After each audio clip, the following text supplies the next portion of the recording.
manage. I'm so nervous. This is my first time live streaming onto the Facebook from Zoom too, so I'm like, ah. Oh, it's recording. Okay, that's cool.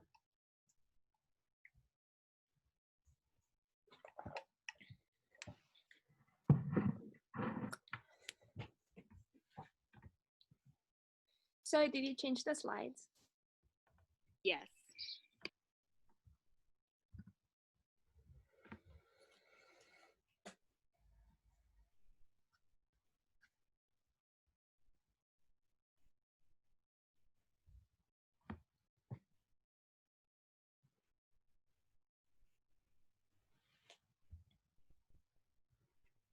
I just see Zoe yawning super big on my screen.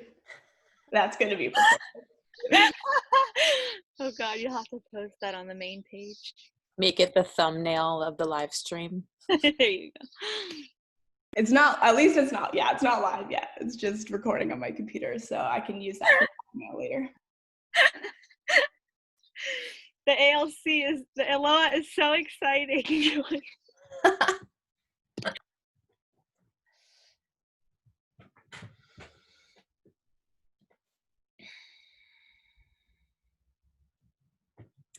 If you want, also, you can.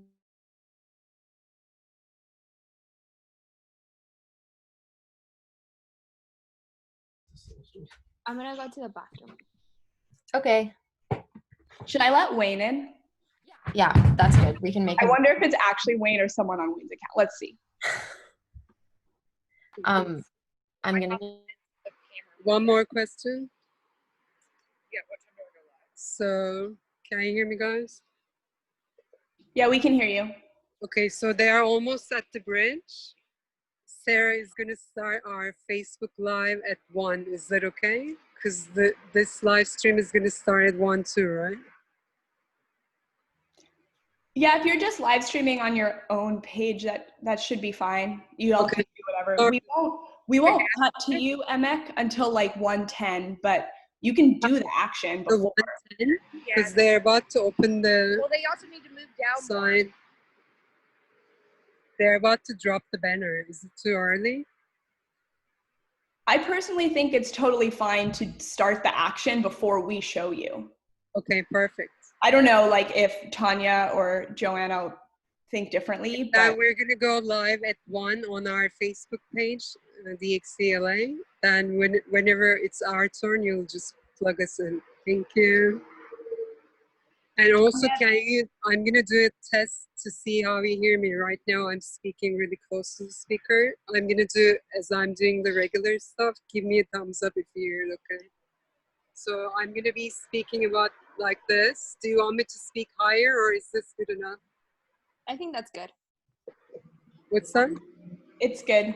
So it's almost 12:59, so that means that in 1 minute, Joanna is gonna give the signal, and then Michael's job begins, not quite yet, but in a minute, and that means like everyone should just keep themselves muted unless it's your time to talk. Perfect. And yeah, I'll just wait for Joanna to give us the heads up. Perfect, thank you. See you in a bit. How awesome is it that we have a vegan restaurant? Wayne, you're also a co-host now, so you can you should be able to unmute yourself. FYI.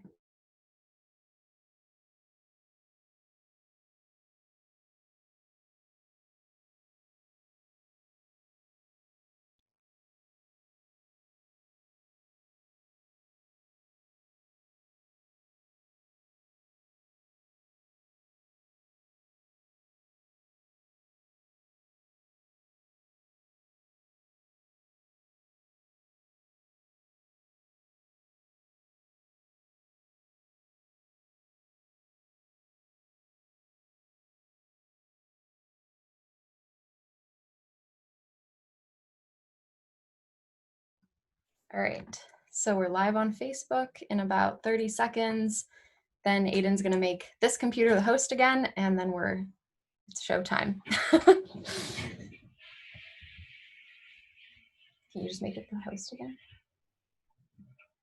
Hi, welcome to week 3 of ALOA, and we're gonna open the waiting room now. So you can let Let everyone in. Hi, everyone. Welcome back. So nice to see everyone. This is the Animal Liberation Online Assembly, and we're so excited to be back with week 3. We're just going to wait here a couple minutes as we sort of welcome everyone into the Zoom room here. And while we wait, we have a musical performance from Sally Zito. So Sally, take it away. Thank you so much. Hi, everyone. I want to play you a song that I wrote about a year ago as I was contemplating all of the individuals who are currently standing in some sort of production line somewhere and how that just needs to stop. And I was visualizing what that might look like in that moment when it stops. And this is called Still the Line.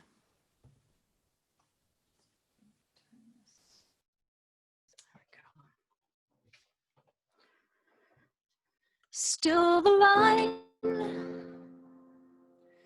stop the trucks, freeze the production, take them down off their hooks, tell the knocker to put down his gun.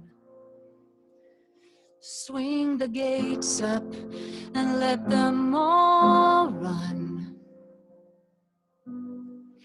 Let today be the day that everyone finds their way to compassion. Still the line goes on, filled with all the forgotten ones. We will stand up until every last one of them is free. Still the line.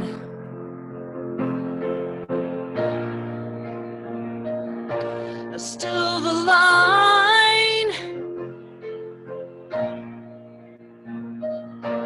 Take those gloves and masks off. Let the plastic wrap drop to the floor. Lead them out of there. Kill them no more. Still the line goes on, filled with all the forgotten ones. We must stand up until every last one of them is free.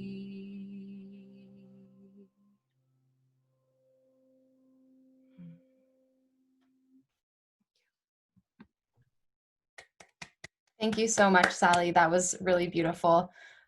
Thanks for reaching out. Sally reached out to us and said, you know, I have this song, and I'm so glad that you did because your voice is really beautiful. So thanks for being here. Welcome, everyone. Welcome to the Animal Liberation Online Assembly. If you joined us while Sally was singing, that was Sally Zito performing her original song, Still the Line. My name is Joanna. I'm one of the organizers of this event, and welcome to the 3rd week of ALOA, or the Animal Liberation Online Assembly. So today we have an incredible panel featuring our very own Wayne Shung, investigative journalist Glenn Greenwald, and Hadar Aviram, a legal scholar. So our panel today is called How Whistleblowers Will Shape the Post-COVID Future, and we'll be hearing from the panel very soon. But before we do, I just wanted to say a few reminders. So if this is your first time using Zoom, welcome to the Zoom room. We ask people to rename themselves, and so you can do that by clicking the 3 little dots that are over your profile picture, and you can just include in your name your name, your pronouns, and also where you're calling from. We like to see how far this global community is kind of reaching. We also have Spanish captions available on today's call. So if you click the little CC at the bottom of your screen, you'll be able to see those. And since today's feature is a panel discussion, the best experience for you will be to use speaker view. So if you click at the top right corner of your screen, or if you're on your phone, you might just want to swipe, it'll allow you to toggle between different types of views, and you can see either a lot of people or the main person who's speaking on your screen. We're also going to use the chat today, so let's just take a minute now and locate the chat if you haven't already found it. Type in there where you're calling from, and we can see, all the cities that are represented here today. And we also have ASL interpretation on today's call, so I'm going to call on Amanda here to give us a little hello. Amanda, are you there? Yes, hello. Hi, I'll be interpreting today, and to pin me, you just click the 3 little dots on my screen, the top right, and click on pin video, and then you can see me. Thank you. Thanks, Amanda, and thank you so much to Amanda and Michelle, who is doing the Spanish captions today as well.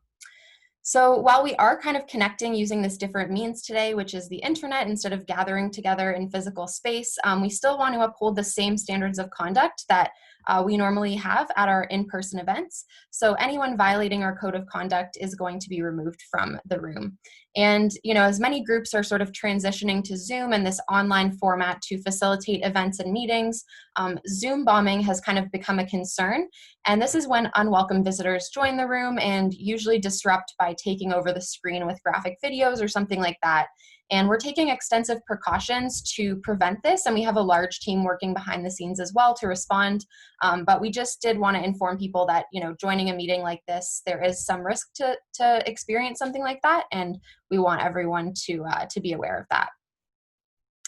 So physical distance might be separating us right now, but in spirit, we're all connected. And I just wanted to take a moment here for us all to feel gratitude for ourselves and for each other for showing up here today and just being on this call. So let's just take a moment to appreciate this global community that's united behind animal liberation.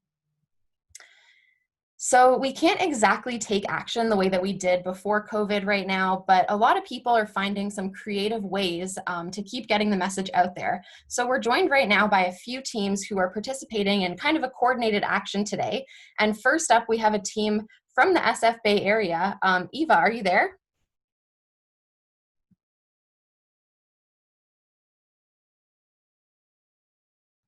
Eva, we can't hear you, so. Hi, yeah, can you hear me now? Yes. All right. So here we are. We 4 of us biked. It's 100 miles round trip to be here today, and we came here to Sonoma County. I want to tell folks a little bit about why we came all the way to Sonoma County. It's a county in Northern California, and we can really think of it as like kind of the Whole Foods of animal agriculture. They're always selling animal products with all of these beautiful labels like humane and cage-free and grass-fed and free range. And I'm sure that everybody on this call knows that that's a lie, but unfortunately a whole lot of consumers don't. And DXC has been investigating these farms around Sonoma County since 2014. And in 2018, we started to make reports and send letters to Jill Ravitch, who's the district attorney in Sonoma County, and to all sorts of government agencies around the state of California. And they didn't do anything. And we even got a legal opinion, and you're gonna hear a little bit more from Hadar later about her legal opinion, but in short, it says that when animals are in distress in farms and slaughterhouses, that any citizen has the right to rescue them and to provide them care, which is something that we had that opinion, and we used it. Right now, we are displaying a banner that says "Honk if you support animal rescue." Not sure how the sound quality is going to be, so I apologize for the wind sound, but hopefully you'll be able to hear the honking. We've been hearing pretty frequent honking while the banner's been up. And oh, that was a honk just now. And so once we had this legal opinion, we had sent all of these letters to all of these different authorities, and our legal opinion said that we could take action, and so we did. In May of 2018, we went to Sunrise Egg Farm, which is a place that calls itself cage-free, and we brought hundreds of people during the Animal Liberation Conference. A lot of you, I think, were there. A lot of you, I think, were arrested there. We had 40 people arrested, and 37 hens were saved that day. And we still didn't get any response from the authorities. There's still no attempts to prosecute what we think is illegal, what we think is criminal animal cruelty. And so we took action again. We went in September of 2018, we went to McCoy Chicken Farm, which is a place that that uses chickens for their flesh. And again, we brought dozens of people onto the property and into the barns and saw all of these birds. Oh, that was another honk. So all these birds who were like in so much distress, couldn't get up, couldn't get themselves to food and water, and we tried to take them out. And this time the police were a little bit better prepared. They arrested everyone who was on the property at all, except for one person who was allowed to take the sickest bird out, and that was Rose, and she lived for another year after that. And then people went to jail and were released eventually, and after they were held on $1 million altogether of bail. And most people were never charged for this, but 15 people were charged. 15 of us were charged with misdemeanors, and 6 people got a letter in the mail saying that they were charged with 7 felonies each for standing on public property and providing care to sick and injured animals. We think that this is a political prosecution. This is a situation where people are being charged with 7 felonies. Now many of them are being charged with 8 felonies after an additional action that happened in June during the next Animal Liberation Conference this past year. And it's just so clearly political. In the United States, prosecutors have discretion. They have the ability basically all on themselves to decide who they charge and with what. And it's so clear that Jill Ravitch really has enough power to decide whether or not to charge these people. And we know that she's embarrassed. We know that she's embarrassed by all the public support that we're getting. And so that's why we're here today asking for public support, getting this very audible honks from people on the highway, getting the public support that we've gotten, just like we have from the City Council and from the City Council of Berkeley, and also the Board of Supervisors in San Francisco is about to vote on a resolution in our support, and also the Democratic Central Committee has given a resolution in our support. And we know that's embarrassing to Jill Ravitch. We know that public support really matters in a lot of ways. It's not just because we don't want our friends to go to prison. I don't want my friends to go to prison. And victories in the courtroom, victories in the court of public opinion are hugely influential to the movement. And we know that when we have a victory in court through an actual acquittal or through a dismissal, that's going to mean something really big for the movement. That's going to send a huge symbolic victory, and it's a huge message for everybody to know that animals should have the right to be rescued, and that animals should have a right to a safe home and habitat, and that every animal is someone and not something. And so I'm really excited to be here today and have all of you on the call. And I'm going to pass it over to Sasha in St. Louis, Missouri, who's doing more action.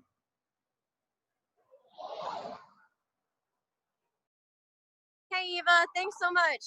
So my name is Sasha. I'm here in St. Louis with my fellow organizers Charles and Christina, and I'm going to turn it around so you guys can see our banner that says honk if you support animal rescue.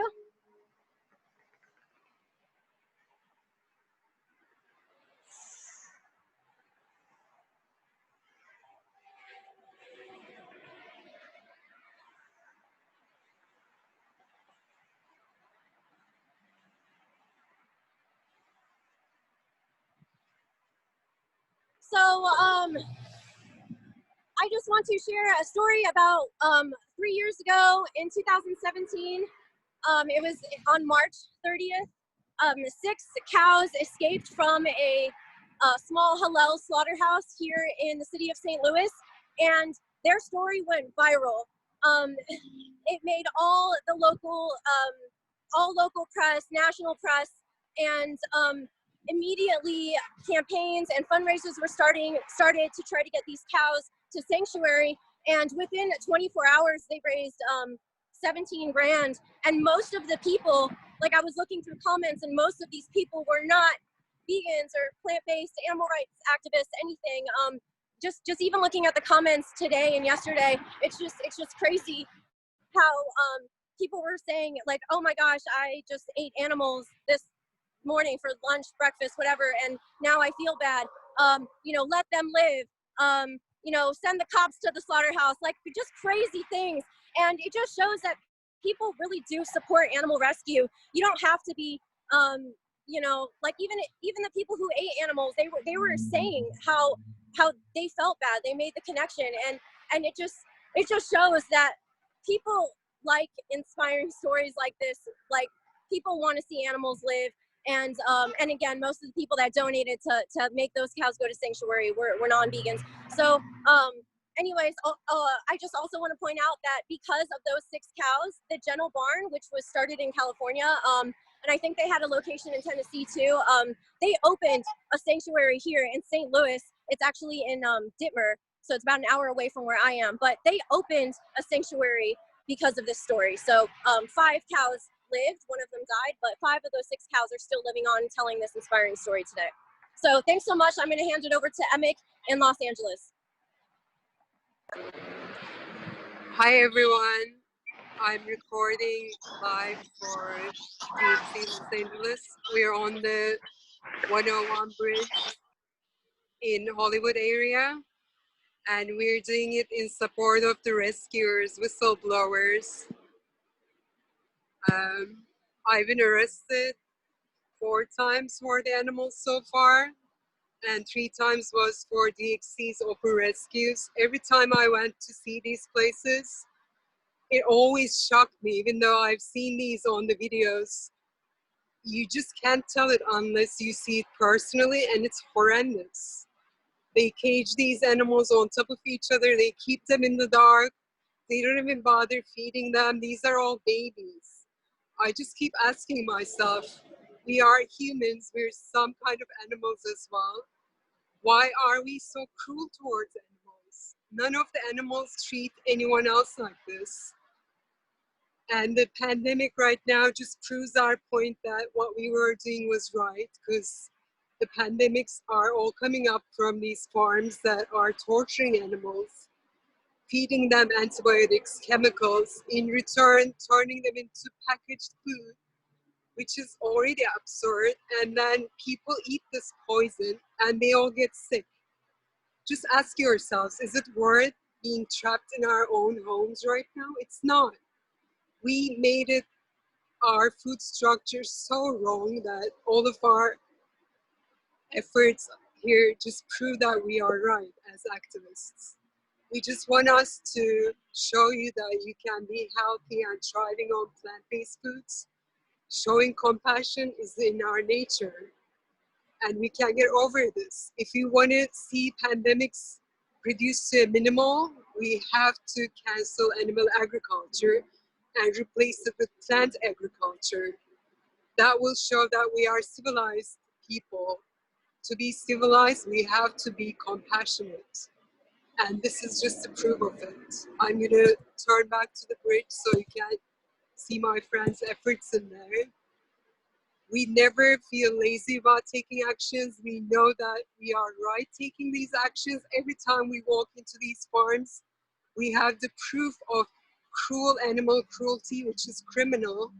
And right now they are abusing the workers as well at the factories, forcing them to go to work to poison people. Please say no to these things. Support the right to rescue and support the whistleblowers, because we want everyone to live happy, safe, and free. Thank you so much for joining us, and have a great day. Thank you so much, Emick. It's so amazing to see people all over the country taking action during this hard time, when it's a lot harder to take action than it usually is. Let me just open up my slides here. Can everyone see my screen? Not yet. No, okay. That's weird. Sorry, folks. We're about to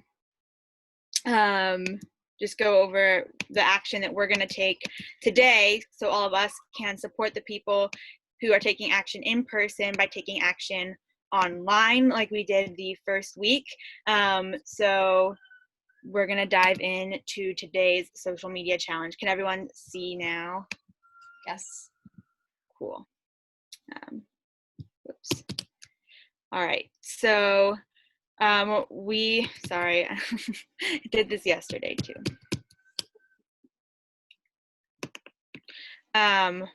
Okay, so to start out, I want everybody to go and grab a piece of paper and a marker, a pen, or some sort of writing utensil. I'm going to set a timer for 1 minute, so everybody go do that.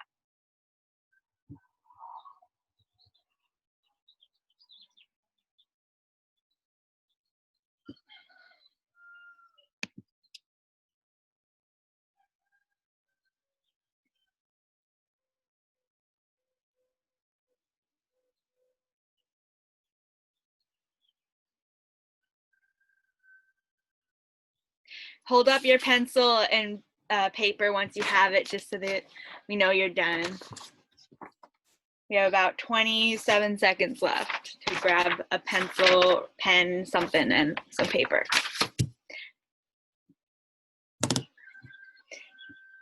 And, you know, obviously during this horrible pandemic, I guess we're kind of pretty lucky to have social media, so we still have ways to take action safely from home. And I'm excited to do that again with all of you today. All right, 3, 2, 1, cool. So hopefully everybody has a pen and paper, and now we're going to write our message. So go ahead and write, "I support animal rescue." I'm going to give people 1 minute and 30 seconds to do this. Feel free to get a little creative if you think you'll have time to do that in 90 seconds. But yeah, just go for it. Write, "I support animal rescue."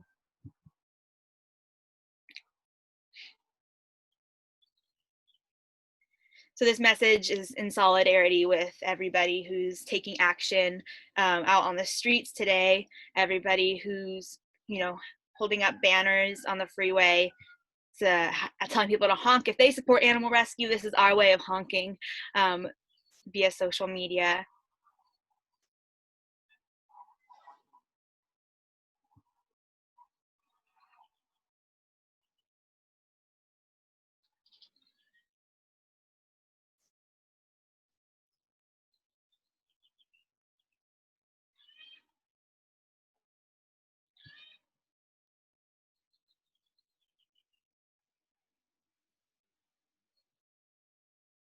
"30 more seconds.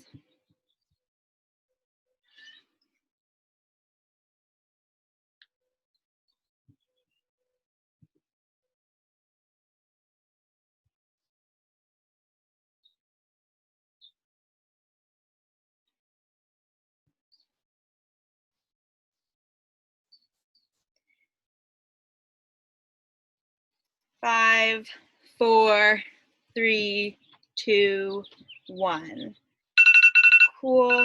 Now we're going to go to our next step, which is going to be taking a picture. And you have a few different options for how you can do this.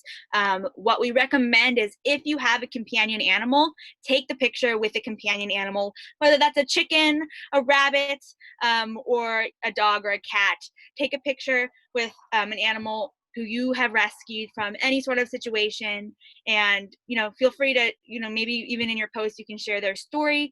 And we're going to be targeting Jill Ravitch today, who's the prosecutor prosecuting animal rescuers in Sonoma County, and she actually openly supports the rescue of dogs and cats and other animals, and yet when it comes to rescuing animals from factory farms, she's prosecuting those people. So everybody go ahead and go take a picture. I'm gonna put on a 3.5 minute timer, so go find a companion animal if you have one, or just take a picture of yourself holding your sign. Whatever you can do is great.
Folks have about 2 more minutes.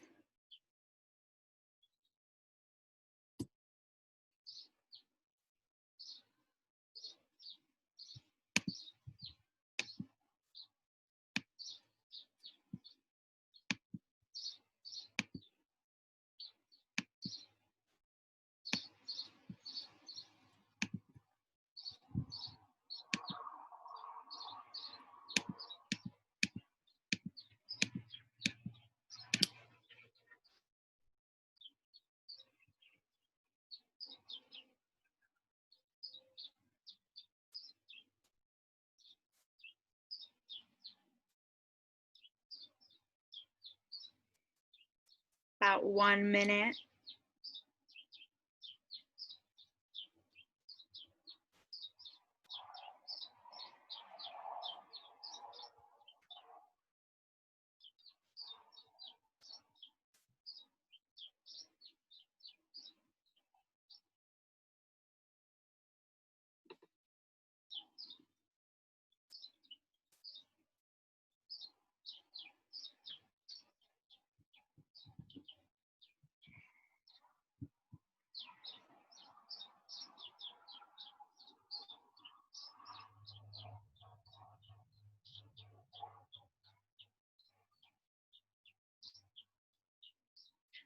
Folks have about 20 seconds, so hopefully you're done or just finishing up taking your picture.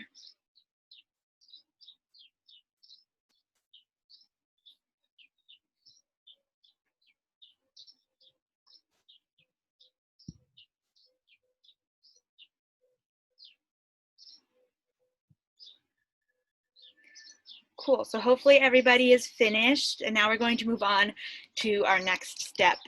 And we're going to post our picture on social media, and we're going to tag Jill Ravitch. So if you post it on every social media platform that you have, Facebook, Instagram, Twitter, anything else that you're on. And on Facebook, you can tag her at Sonoma County District Attorney's Office, at Jill Ravitch on Instagram, or at Jill Rav on Twitter, and ask her to stop prosecuting nonviolent activists who are rescuing sick, dying animals from factory farms, to prosecute animal abuse instead, and say that you support the right to rescue and include the hashtag right to rescue.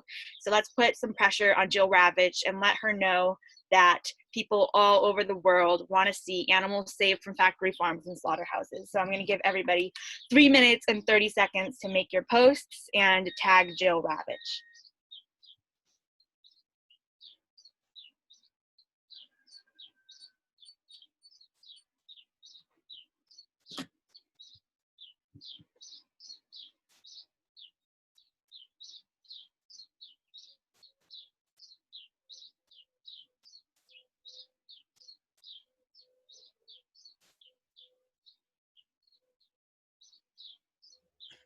Zoe, there's some folks in the chat asking, one question is how to spell Joe, which is actually Jill. So maybe you can just explain that again. And also people are asking for some ideas of what to maybe put as captions. So maybe you could just say that again one more time. Yeah, for sure. So Jill Ravitch, Jill, is the prosecutor in Sonoma County. So she's actually the person who's, prosecuting in the case where several of our activists are facing felony charges for rescuing sick and dying animals from factory farms and for exposing the cruelty happening there. And instead of, prosecuting animal abuse and ending the horrible cruelty that's happening in Sonoma County, she is targeting the activists trying to make this world a better place. So we're asking her today to stop prosecuting nonviolent activists and to prosecute animal abuse instead. And I have up on the screen some talking points, which are to stop, asking her to stop prosecuting nonviolent activists rescuing sick, dying animals from factory farms, to prosecute animal abuse instead, and let her know that you support the right to rescue and include the hashtag right to rescue. And if you want, you could even share, if you took your picture with a companion animal, you could share the story of your companion animal and how he or she was rescued, and let Jill know that, you don't think people should be treated as criminals and labeled as criminals for rescuing the animal who you rescued or an animal like them.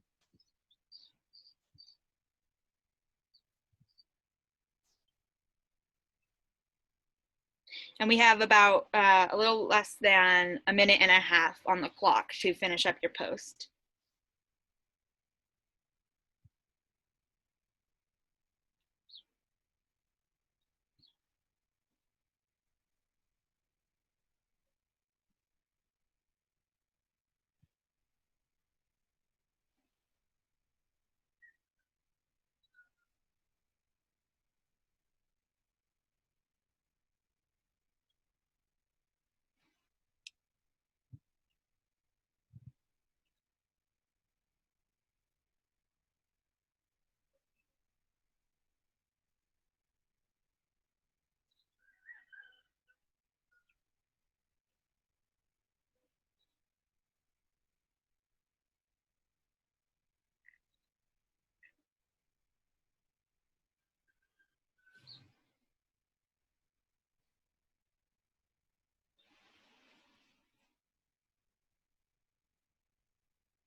About 10 seconds.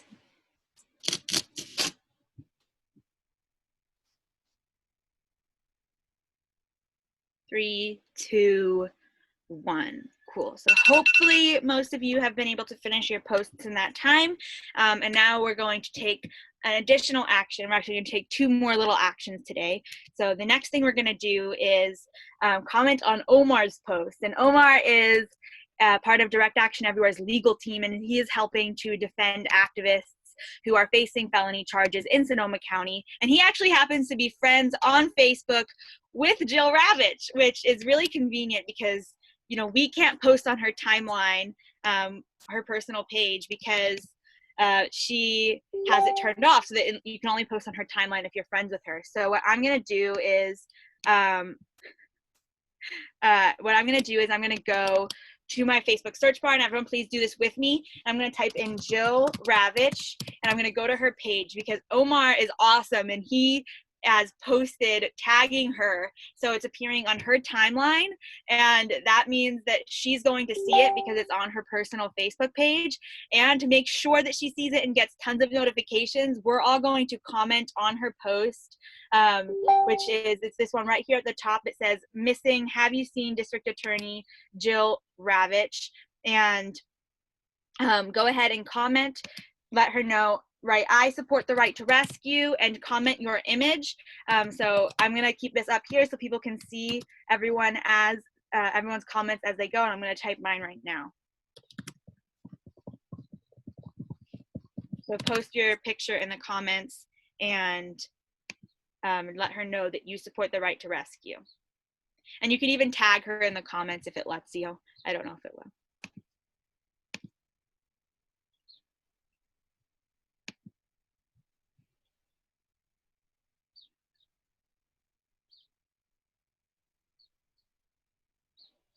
Oops.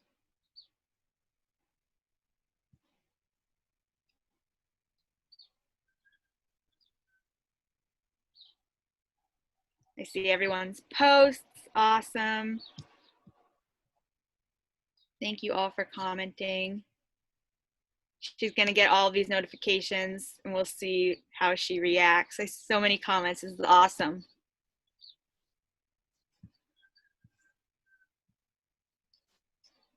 Oh, those dogs are so cute.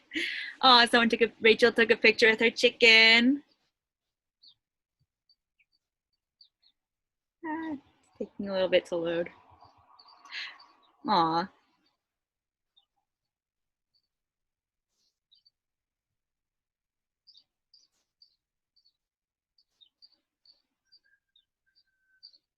Thank you, everybody. Again, this is on Jill Ravitch's timeline on her personal Facebook page.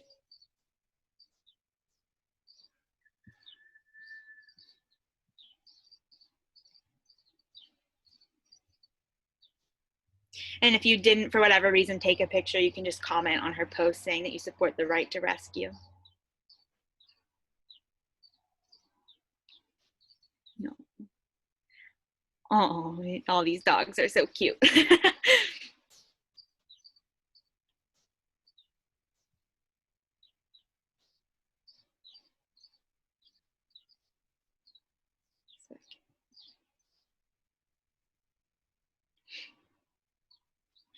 It's so cool that we can all take action together, even though we're online. We can all, mobilize and put pressure on people and institutions that aren't being kind to animals. Thank you all so much. Mine still hasn't come. Awesome. Oops, I don't know why I keep doing that. So hopefully everybody has been able to comment on Omar's post. And let me get my slideshow back up here because there's one last action that we're going to take today to really put as much pressure as we can on Jill Ravitch. She's going to go online later and be like, what happened? I've just been bombarded with notifications on every platform, and hopefully this really pressures her. And if nothing else, tells the Sonoma County District Attorney's Office that people don't want to see animal rescuers get prosecuted. So the next thing we're going to do is we're going to email Jill Ravitch and we're going to email Bob Weiner. Jill Ravitch is the district attorney again in Sonoma County, and Bob Weiner is the assistant. So we want everybody to send them an email, and you can go to their email addresses are right here on this slideshow, and they're also on dxe.io/email. And to make this really quick, you can just go to, so everybody go to dxe.io/email, and I think Tanya is actually commenting that link in the chat as well. But you can go over to dxe.io/email, and there's a template email. So all you have to do is copy and paste that email, and then copy and paste both the subject and the text, and paste it on your email. Add Jill Ravitch and Robert Weiner's email addresses, and include your picture. So you can put your picture into the email so she can see your face and see that you support the right to rescue. So I'm going to put on a timer for 3 minutes and 30 seconds for everybody to go do that, so we can really put all the pressure that we can on Jill Ravitch and on her office.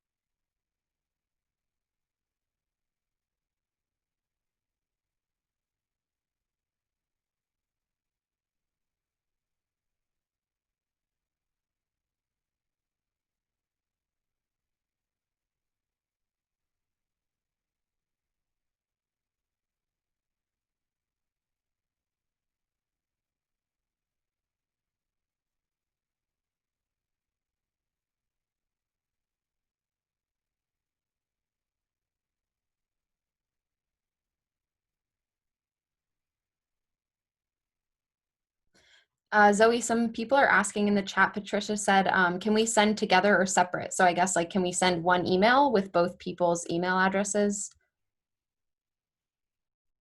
Yes, it looks like we can. You're muted, Zoe. Sorry, yeah, so you can send the email to both of them in one email. No need to send 2 emails. If you want to, you can, but it's totally fine to just send them both in one.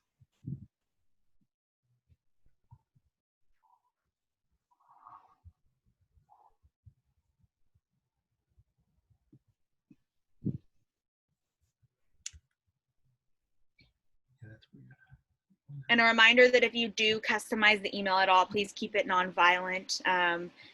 While we do want Jill Ravitch to acknowledge animal cruelty and to stop prosecuting animal rescuers, we do, of course, have respect for her and her rights as a person as well. So I just wanted to remind folks of that. And same goes for commenting and making posts as well, of course.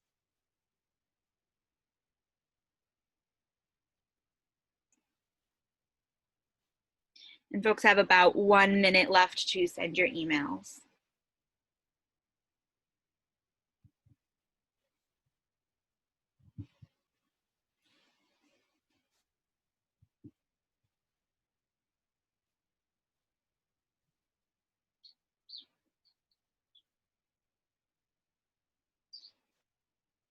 Yeah, so there's a little bit of confusion in the chat about the email address to use.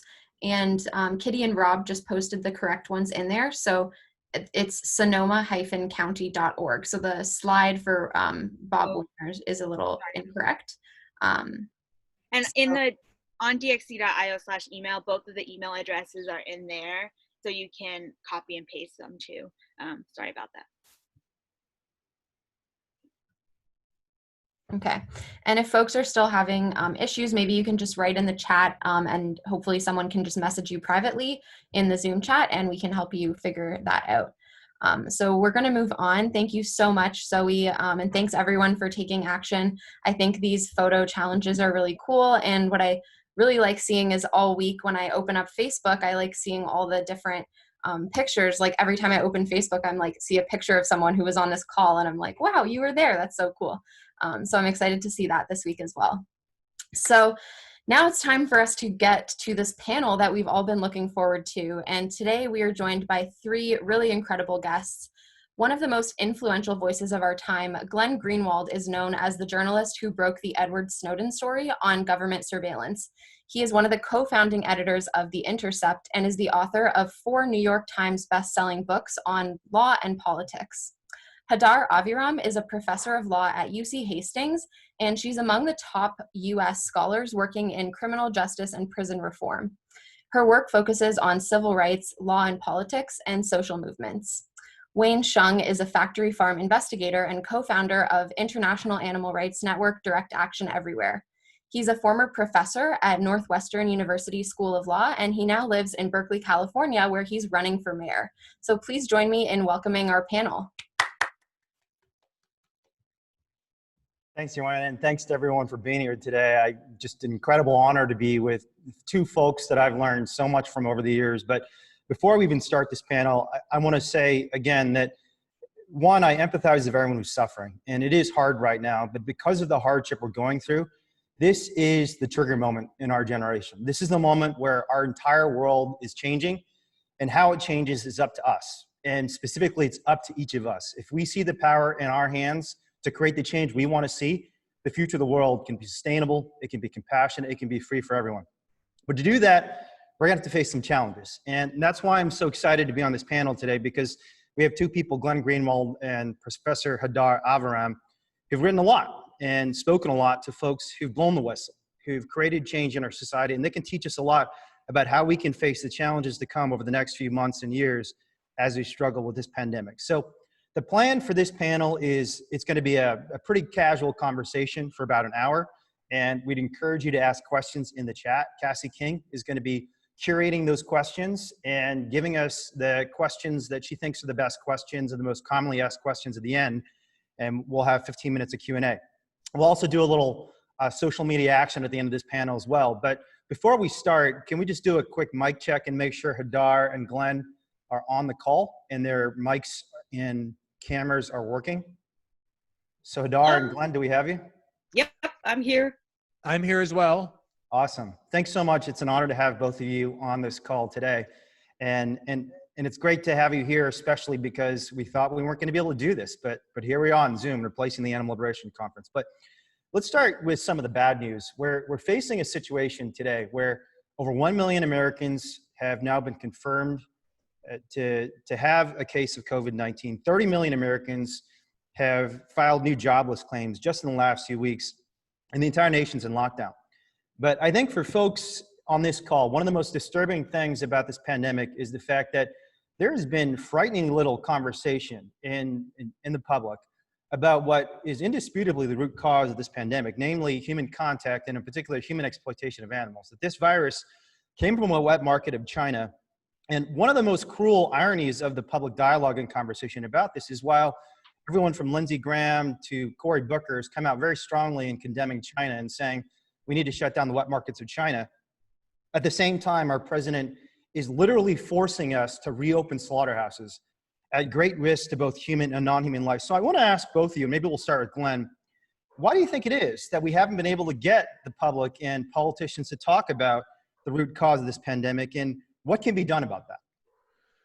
Well, as you know better than anyone, Wayne, and first of all, let me thank you guys for the invitation. One of the highlights of my year is this conference, and I'm sorry that we can't be together in person, but I'm delighted that we can at least be together this way virtually. And it was great prior to our panel seeing the activism happening right before my eyes that has caused me to hold direct action everywhere and in this conference in such high regard. So it was great at least seeing it virtually. I've seen it in person before, and this is the next best thing.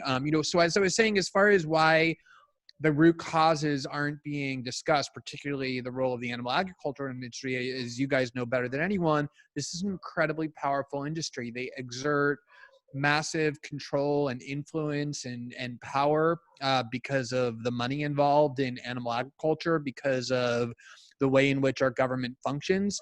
And so to start questioning the public health menace posed by how animals are tortured and slaughtered in order to feed the population would really be to take on an extremely powerful industry, one that makes massive amounts of profit. And that's something that the US media is very loath to do. And so there's just certain sectors that instantly get even more protected in a crisis. In 2008, we saw when it was time for bailout that ordinary consumers in danger of losing their houses through foreclosure were basically ignored, while the people on Wall Street who caused the crisis were the ones who were instantly protected. And the same is true here with this coronavirus pandemic, with these legislative packages that are called bailouts or designed to help people through stimulus. The ordinary person is getting a tiny crumb, and it's the industries themselves that are getting massive handouts. That's just the nature of the political and therefore the media order, and that dictates what does and doesn't get discussed. Yeah, and one of the strange things about that is that this action by Donald Trump to reopen the slaughterhouses, it was an invocation of the Defense Production Act. And the order indicates that in Trump's view, not only do we need to reopen slaughterhouses instead of shut them down, but they're an essential service. They're necessary for national security. And I think that's an example of how, for a lot of us who are not lawyers, we see the law and we see actions by government officials, and we're taught to just trust these actions as being objective, and especially administration of justice in the legal system. We're taught to think that this is very neutral. It's not subject to any sort of political bias, that there's something blind about justice. But Hadar, I mean, this is kind of your life's work, doing criminal justice and teaching people, especially non-lawyers, that what you think of as neutral justice might not be as neutral as you think. So can you tell us a little bit about what your thoughts are and how the legal system has responded to this pandemic?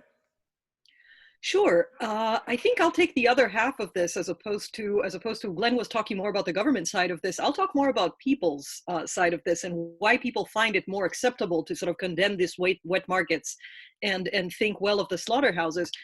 And this comes from the award-winning work of Daniel Tversky, Daniel Kahneman, and Amos Tversky, who did a lot of work on irrational thinking. And what happens is that our thinking process tends to be muddled by a lot of biases and a lot of unconscious processes, one of which has to do with something called the attribution error, which means that we are more likely to attribute bad motives to people that are considered our enemies when they do something, and good motives to ourselves or our loved ones when we're doing the same thing. So if we're looking, for example, at the wet markets, and I've seen a lot on social media demonizing the Chinese and demonizing the wet markets and mocking the Chinese for eating bats and, and things like that. So it's very easy to sort of point at what this kind of like enemy eats and say, oh, that's obscene, as opposed to sort of humanizing or making sense of myself and the actions that I do myself. And a lot of this is imbued with emotion. I mean, there is, of course, a lot of racism embedded in this. There's a lot of anti-Asian sentiment that's embedded in this and sort of floats up to the surface. And I think that a lot of that is what we see here. I mean, we see people who think of themselves as good and kind and are good and kind people and compassionate people in many areas of their lives, who just create a disconnect between their love of animals and the fact that they consume and eat animals every day. And this is just a trick that our brain plays on us. Yeah, and I think we're seeing that in the actions of the government for sure, not just in reopening slaughterhouses, but more disturbingly for the folks on this call. And Glenn has personally witnessed this. You've helped us a lot in our advocacy in this regard. Is it's not just that our issues are not being discussed, it's that folks who are blowing the whistle about the diseases and cruelty we're finding in factory farms are actively being prosecuted and put in prison. Mm-hmm. And we're seeing this happen to many other whistleblowers too in the context of the pandemic. Some of the most notable instances include a Chinese doctor who wrote a letter at the end of December saying, hey, folks are getting sick, and I think this is a pandemic. This is reminding me of SARS. And instead of responding appropriately, the government called them in at midnight, arrested him and said, you need to write an apology letter for basically circulating an illegal rumor. And even the United States, a Navy captain who was basically blowing the whistle about the fact that his soldiers were getting sick and the government wasn't taking action, he ended up fired and left his job with his tail beneath his legs. And of course, here in the United States, animal rights activists for years have been prosecuted merely for pointing out things that we think are egregious violations, not just of animal welfare and animal rights, but frankly, of public health too. So, what is it about our society that causes us so often, and what is it about our government in particular that causes us so often to respond to whistleblowers in this way? What led to that Chinese doctor getting called in at midnight and this Navy captain being fired and animal rights activists being punished in some cases merely for publishing photographs and videos of diseases in factory farms? Glenn, you've worked with whistleblowers a lot over the past 15 years of your life. Why don't you tell us a little about your experience in understanding how governments and why governments respond in this way? Well, it is interesting that a lot of the dynamics that, I've been able to witness in how power is being abused to persecute animal rights activists, to people who are simply informing the public about the realities of how their food is prepared and what these industries do, repeated itself over and over in virtually every other context. So prior to really focusing on animal rights and the animal rights movement, my main focus was on the abuses of the war on terror. And notably, despite how grave and continuous and numerous were the crimes committed by the US government and its allies during the war on terror, not a single person was ever prosecuted for committing any of those crimes. The only people who were ever prosecuted were the people who blew the whistle, who were accused of leaking classified information about illegal programs in terms of surveillance or detention or black sites. The only people who got punished were the ones who exposed the criminality and not the people who actually perpetrated it. And of course, that's the same that is taking place in the context of animal rights, where we have on the books all kinds of statutes that bar animal cruelty. So if you kick a dog or if you strangle a cat, you'll go to prison. And yet, not only are other animals that are monetized and commoditized and treated vastly in a systematic way, but even the minimal regulations and rules and laws that do exist to protect those animals are routinely violated, and virtually never are those industries held responsible with anything more than a very light slap on the wrist, if that at all. And instead, the only real kinds of recrimination and punishment we see are those such as DXE activists and others who try and shine a light on what it is that's being done to try and expose that criminality and hold the criminals accountable. So this is a standard way now that power is abused, which is to try and create a climate of intimidation that says that if you want to confront powerful factions merely by informing the public about what it is that they do in the dark, it's not them that will get punished once their criminality is exposed. It's you, the people trying to expose the criminality, who will be the ones who will suffer reprisals. And, I think that is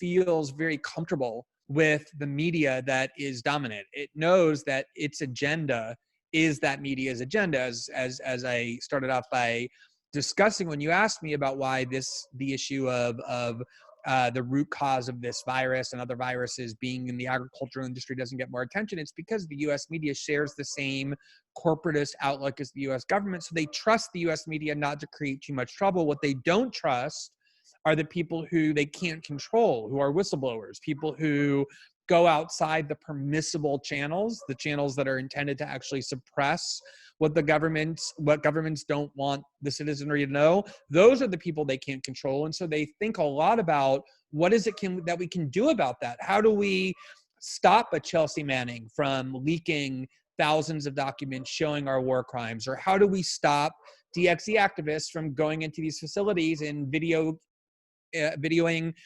and taking photographs and telling stories about what takes place inside there? We need to make them frightened. We need to hold people up as examples to show, look, we have the power to destroy your life if you expose this wrongdoing. And not only do we have the power to do that, We have the willingness to do that, and we can get away with doing that, so that whoever might be the next Chelsea Manning or the next DXE activist who thinks, look, I have the opportunity to expose serious war crimes or grotesque threats to the public health, they will think twice about it, because they'll say, maybe I'm going to be the next Chelsea Manning, or maybe I'm going to be, the next Cassie King or DXE activist facing multiple charges at a young age for nonviolent activism. That's the intention of this inversion, where the criminals get protected and those who blow the whistle get punished, is to create this climate of fear, because they can't stop everyone.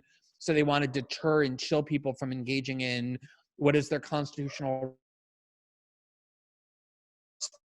speech, free assembly, free protest, free grievance, in order to make sure that they don't do that at the expense of the most powerful industries.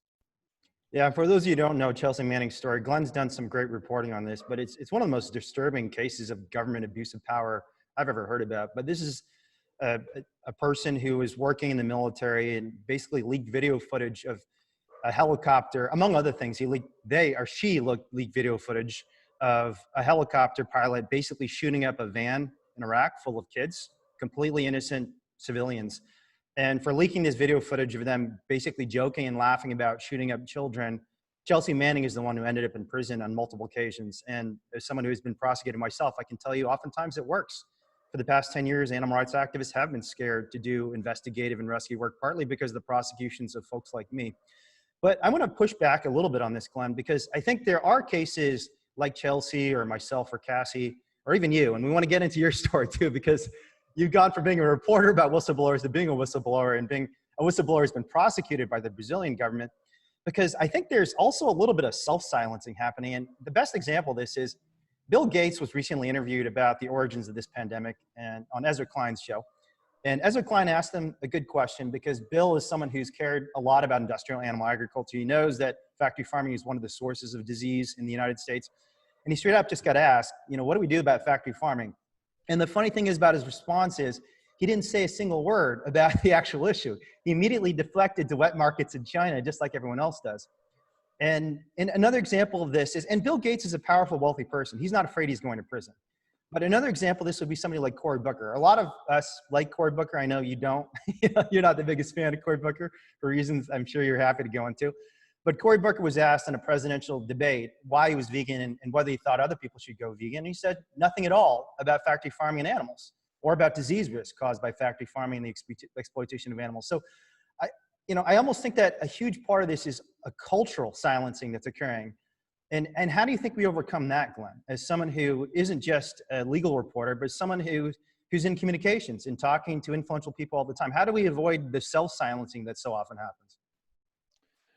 Well, I think that, as all of you guys know, there's been a stigma around veganism and even just vegetarianism, or any discussion of the ethical consequences and components of our diet, for a very simple reason, which is that it makes people very uncomfortable.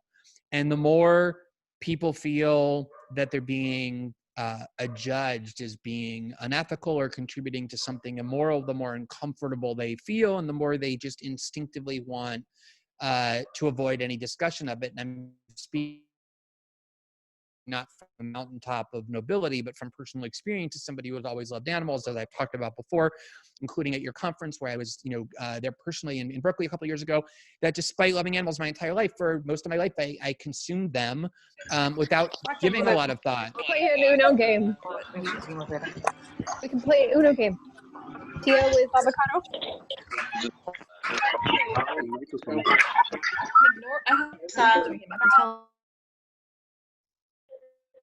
Sorry about that, Glenn, and everyone. I think we had a little tech difficulty for a moment, but maybe you can go on, Glenn. Glenn is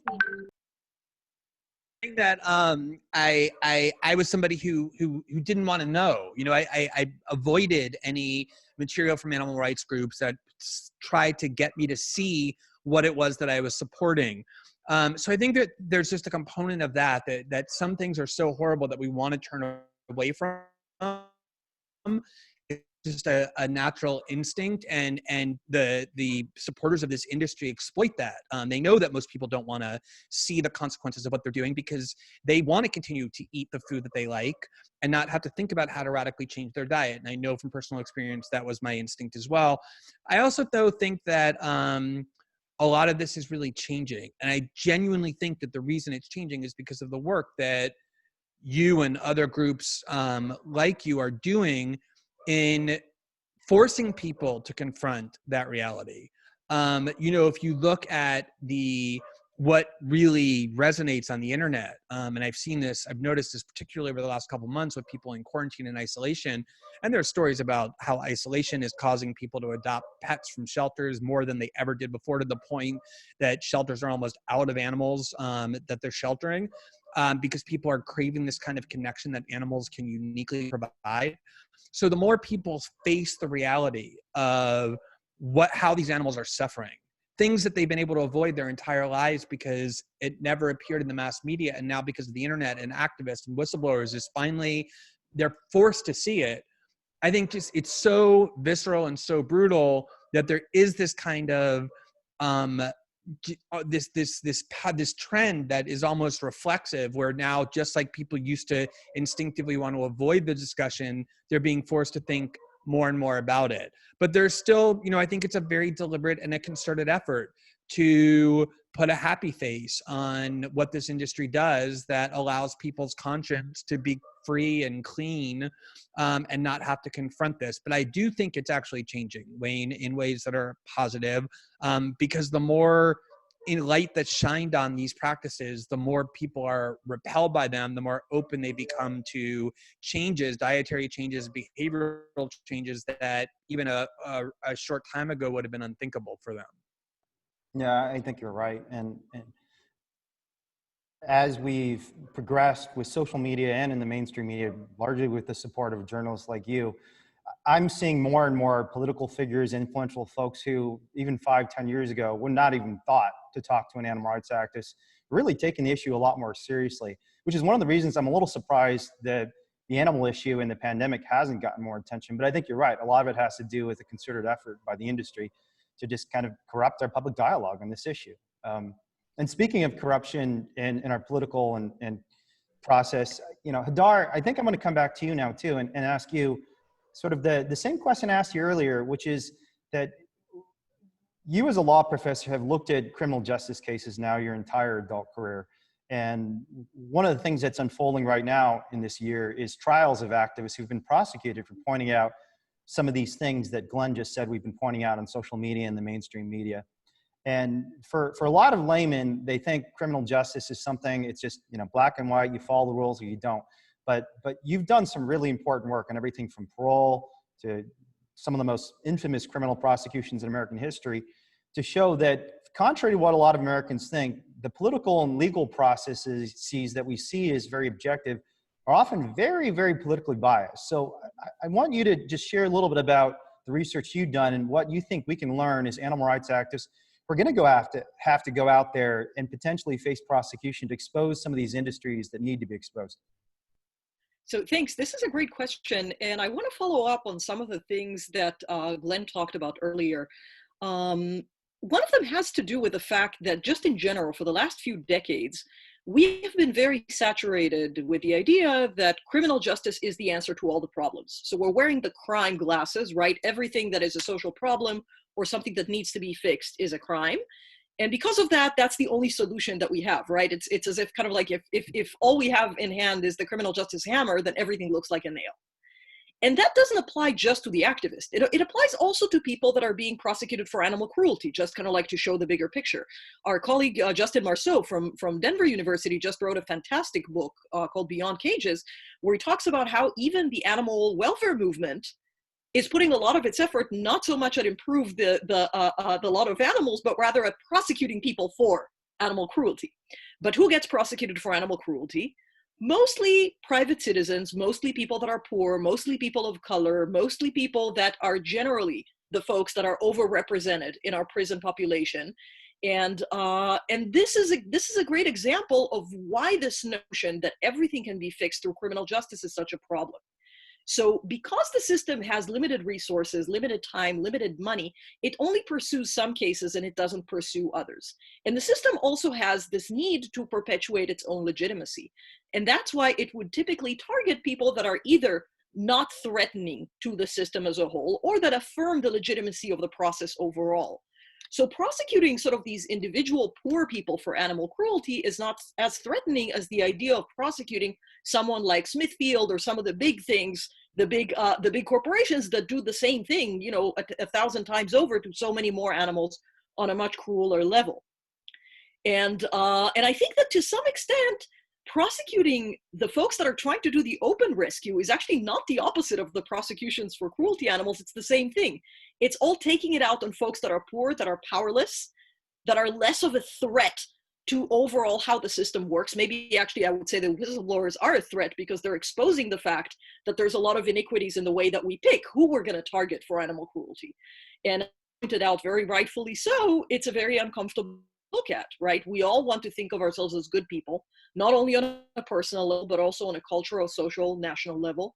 And of course, the law follows this logic. I mean, one of the things that you learn is I think every lawyer starts off, you know, maybe hoping that they're dealing with a you know, a system that works universally to everybody's benefit, but we all find out that that's not the case. So we all become legal realists pretty early on. And I think to some extent, anyone who tries to challenge the fact that the system works like that is viewed through a different lens. I will say something else also, which is that keep in mind the prosecutors are elected officials. And that means that they don't only have to pursue cases that are going to end in a conviction, because I don't know that they're even sure that this case is going to end in a conviction for reasons that I'm happy to explain later, but they also have to pursue cases that they think their constituents are going to support. Right? And one of the tricky things about whistleblowers, and this is, I mean, I'm thinking about, you know, starting with Daniel Ellsberg, right? The most dangerous man in America, and, you know, working my way through and thinking about Ed Snowden and Glenn's work with Ed and other people, is that in real time, it is not always clear to everybody as it is clear to you who are the good guys and who are the bad guys. And I think to a big extent, the system tries to preserve the status quo rather than to challenge it, because that is what prosecutors think that their constituents want.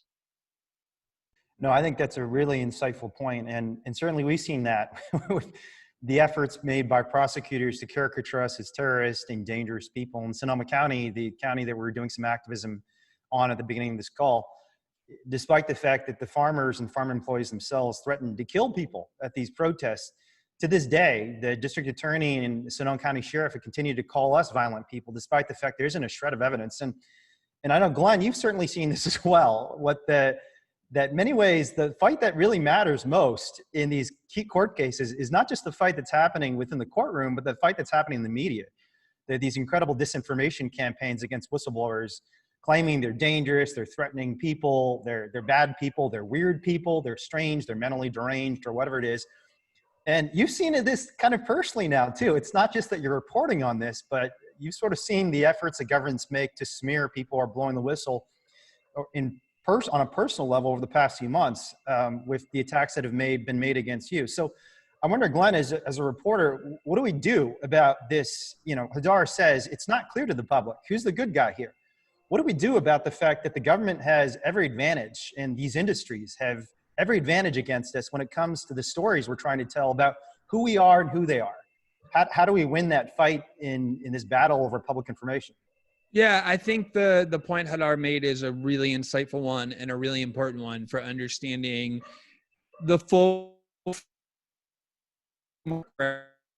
in terms of how activism plays out, because I do think it's really important to realize, and sometimes maybe we realize it in a fleeting or irrational way, but not as instinctively or viscerally as we ought to, that if you're engaged in activism that threatens the interest of a power center, as obviously animal rights activists are doing, as some of the other whistleblowers we've talked about were doing as well, it really is tantamount to a war. You're threatening the profits and the interest of very powerful people who have in their pocket other very powerful political actors, legal actors. You know, as Hadar said, prosecutors are often elected, especially the ones that are prosecuting you guys, which means that they're susceptible to the same kind of legalized corruption. as politicians generally, which means they take dictates from and serve the interests of those who finance their campaign and fund their campaign. You look at it through a war context, and it might be a nonviolent kind of war, a war of information, or a Cold War, however you want to think of it. I do think it's the proper metaphor. I do think it's important to realize that whoever it is that you're challenging in that kind of direct and existential way, right? I mean, you're a threat to these industries, not in a minor way, but really in an existential one. Just like, you know, the work that Ed Snowden did was a direct threat to the surveillance machine built by the United States, or the work that Dan Ellsberg and Chelsea Manning did was a direct threat to the war machine and imperialism with WikiLeaks as well. When you have that kind of confrontation with a very powerful force, they're going to do everything possible to try and destroy you. And one of the main tools they're going to use is they're going to demonize you, using their influence and power over the public discourse. You know, you said that I have some personal experience with that. Last year in Brazil, I received a huge trove of secret information that revealed very high-level corruption on the part of really powerful actors in the Bolsonaro government. And I spent, 7 or 8 months seeing my name at the top of Brazil Twitter with some kind of combination of Glenn in jail, Glenn criminal. They were just creating lies and falsehoods in order to invert the value system, so that it wasn't, the criminals weren't the people who we were able to prove had been engaging in corruption and criminality in the dark. The criminals became us because of how we obtained the information, because of what our objectives or our motives supposedly were, what our intentions were. And I saw the same thing with Edward Snowden when he came forward with this vast trove of documents that was one of the most important troves of information that has ever appeared in modern journalism in the past, say, 4 to 5 decades. And there was much more interest in many sectors of the media in discussing his personal and mine to a lesser extent as well. And it was because that was they couldn't win on the merits of the revelations. They couldn't tell people that it was justified or legitimate or nothing to worry about, that they had basically in the dark secretly converted the internet into this system of mass surveillance without anybody knowing about it.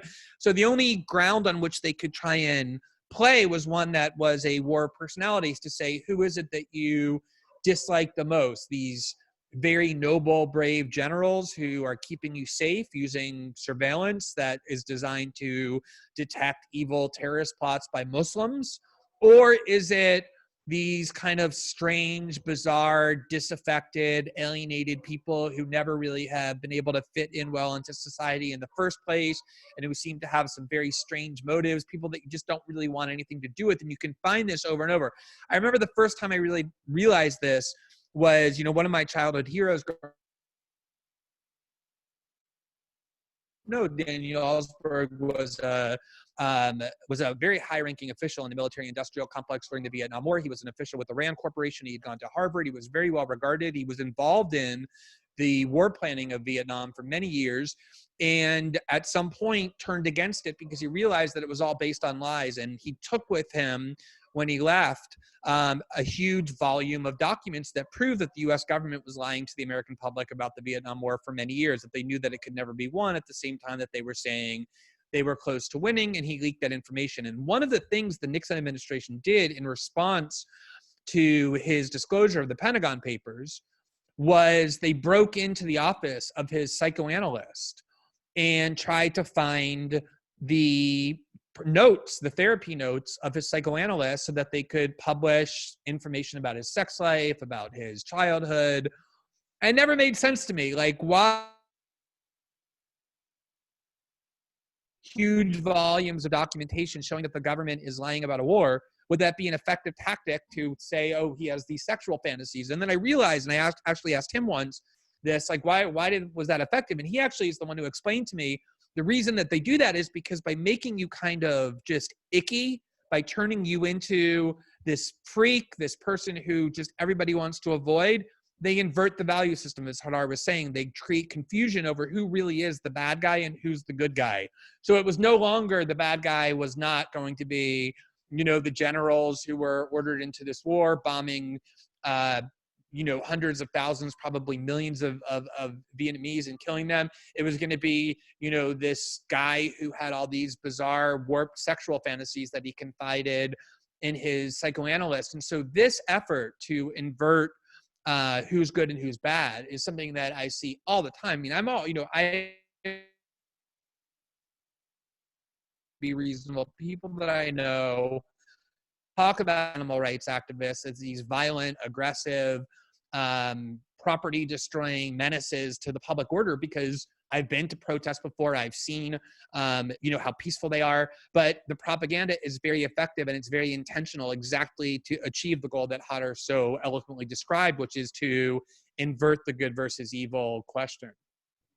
Yeah, and I have to ask you about your personal experience with this too, because you haven't just reported on this again, you've actually experienced it when you did disclose the world these really high level corrupt efforts by the government to basically manipulate prosecutions against their opponents in Brazil.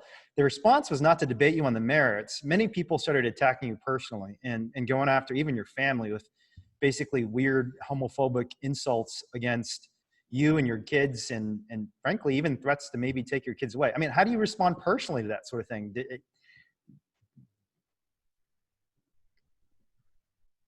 Yeah, Glenn? I think, it really got back to what I was saying earlier, which is, we knew from the start that we were challenging a government in Brazil that's under the governance of Jair Bolsonaro, who's a far-right authoritarian, somebody who openly admires military dictatorships and has spoken for decades against democracy and has a very devoted cult-like following. And we knew, having gone through the Snowden story, where we were also threatened with prison and our reputation had been demeaned, as I was saying earlier, that was likely to happen. But I don't think any of us expected the full force of what that was. There really is a sophisticated fake news smear and destruction machine that the Brazilian right has perfected. And now other far-right movements it is, where they just have their own independently constructed networks where they circulate the most vile, vulgar lies, where even if people don't necessarily believe them, just the fact that they're being associated with your name makes people kind of just want to avoid you. And I remember, somebody, a colleague of mine, he told me that they, as you said, Wayne, one of the tactics that they use, because Brazil has become a very homophobic country, because one of Bolsonaro's primary political tactics is to demonize and stigmatize LGBTs. And so my husband, who's a congressman, a left-wing congressman, and I are, in the public spotlight as one of the most prominent gay couples. We adopted 2 children, 2 boys, and so they started using that to say that, first they were saying that we neglect our children because I'm a journalist working on these stories and an investigation, but then started saying that we purposely adopted boys because of pedophilia tendencies, exploiting those kind of stereotypes and prejudices. And I remember a colleague of mine told me that his parents received, I don't remember exactly what it was, but it was along those lines, something through their WhatsApp telephone, and they read it and they called him, and these were not hardcore Bolsonaristas, they were not ideologues, they were just sort of ordinary citizens who kind of pay attention to politics but not really, and called him up and said, it was one of the most clearly fabricated pieces of disinformation that they circulated, but they called him and said, hey, we just read this about Glenn and his husband, is this true? And he was shocked that they would even ask that, but that's the confusion that's deliberately created. And I think that, on the one hand, as activists and as people who want to challenge power centers, the internet is a really create this alternative mechanism of information distribution so that we don't have to rely on corporate media outlets, so that we can show people what takes place in factory farms, knowing that most of these media outlets won't. So it's a really promising tool on the one hand, but on the other, it can also be exploited against us because there are no regulations, there are no limits to it. And I think the more that a movement succeeds in challenging a power center, the more those tactics are going to be deployed against them because they function in the dark. There's no accountability to them, and there's really no way to respond to them or get hold of them, but they create that confusion that Hadar was talking about. Yeah, it's a good reason to support The Intercept and other non-corporate media. So thanks for the work you're doing. So Hadar, when the government is going to that length to caricature the folks who are being prosecuted, and when, as you pointed out, prosecution is a very political act. It's not done by some neutral arbiter of the law. It's someone who's an elected political official who's trying to serve their constituents and the donors of their campaign. I mean, how do we effectively win in the court of law? You've even asked the question, do we even want to? Is the court case instrumentally useful for other reasons? And so I wonder if you could talk a little bit about the work you've done for us in writing opinions defending activists who are facing, you know, the overwhelming power of the government and these battles over whether we actually have the right to rescue animals from these factory farms. So I want to start first by saying that there are very brave people on this call, both the folks that are speaking on the call and the folks that are listening on the call, who are doing very, very brave work, taking the chance that they might be arrested and prosecuted and possibly sent to prison. And this is work that I have a lot of respect for because it takes a lot of courage and a lot of belief in your values. And what that also means is that when you take this course of action, you have to think very carefully about what your goals are. So whether your goal is to win the legal case or whether you have a political goal. Now, there are some things that can be served at the same time, where you can serve the legal goal and the political goal at the same time, but there are some differences between them, and it's important to think about those as well. So, for example, I was looking into after I wrote the opinion for you guys, I went to Harvard in the fall and I worked a lot on issues of open rescue and the open rescue that you guys have done. And one of the things that I found is that the National Lawyers Guild had been defending people in cases similar to yours throughout the 80s and 90s. For the most part, these were folks who were protesting against nuclear war and were breaking into nuclear facilities and holding sit-ins.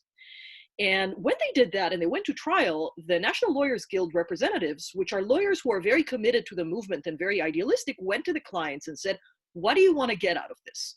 Do you want to get acquitted? Do you want to get a good plea deal? Do you want to be able to use or galvanize this court case into a big statement about the bigger cruelties of war and nuclear war and all that stuff?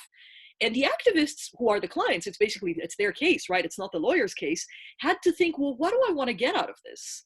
And it turned out that in a lot of situations, when the prosecutors backed out and said, you know, I don't actually want to prosecute this case. This is going to be more trouble than it's worth. These people are garnering a lot of sympathy.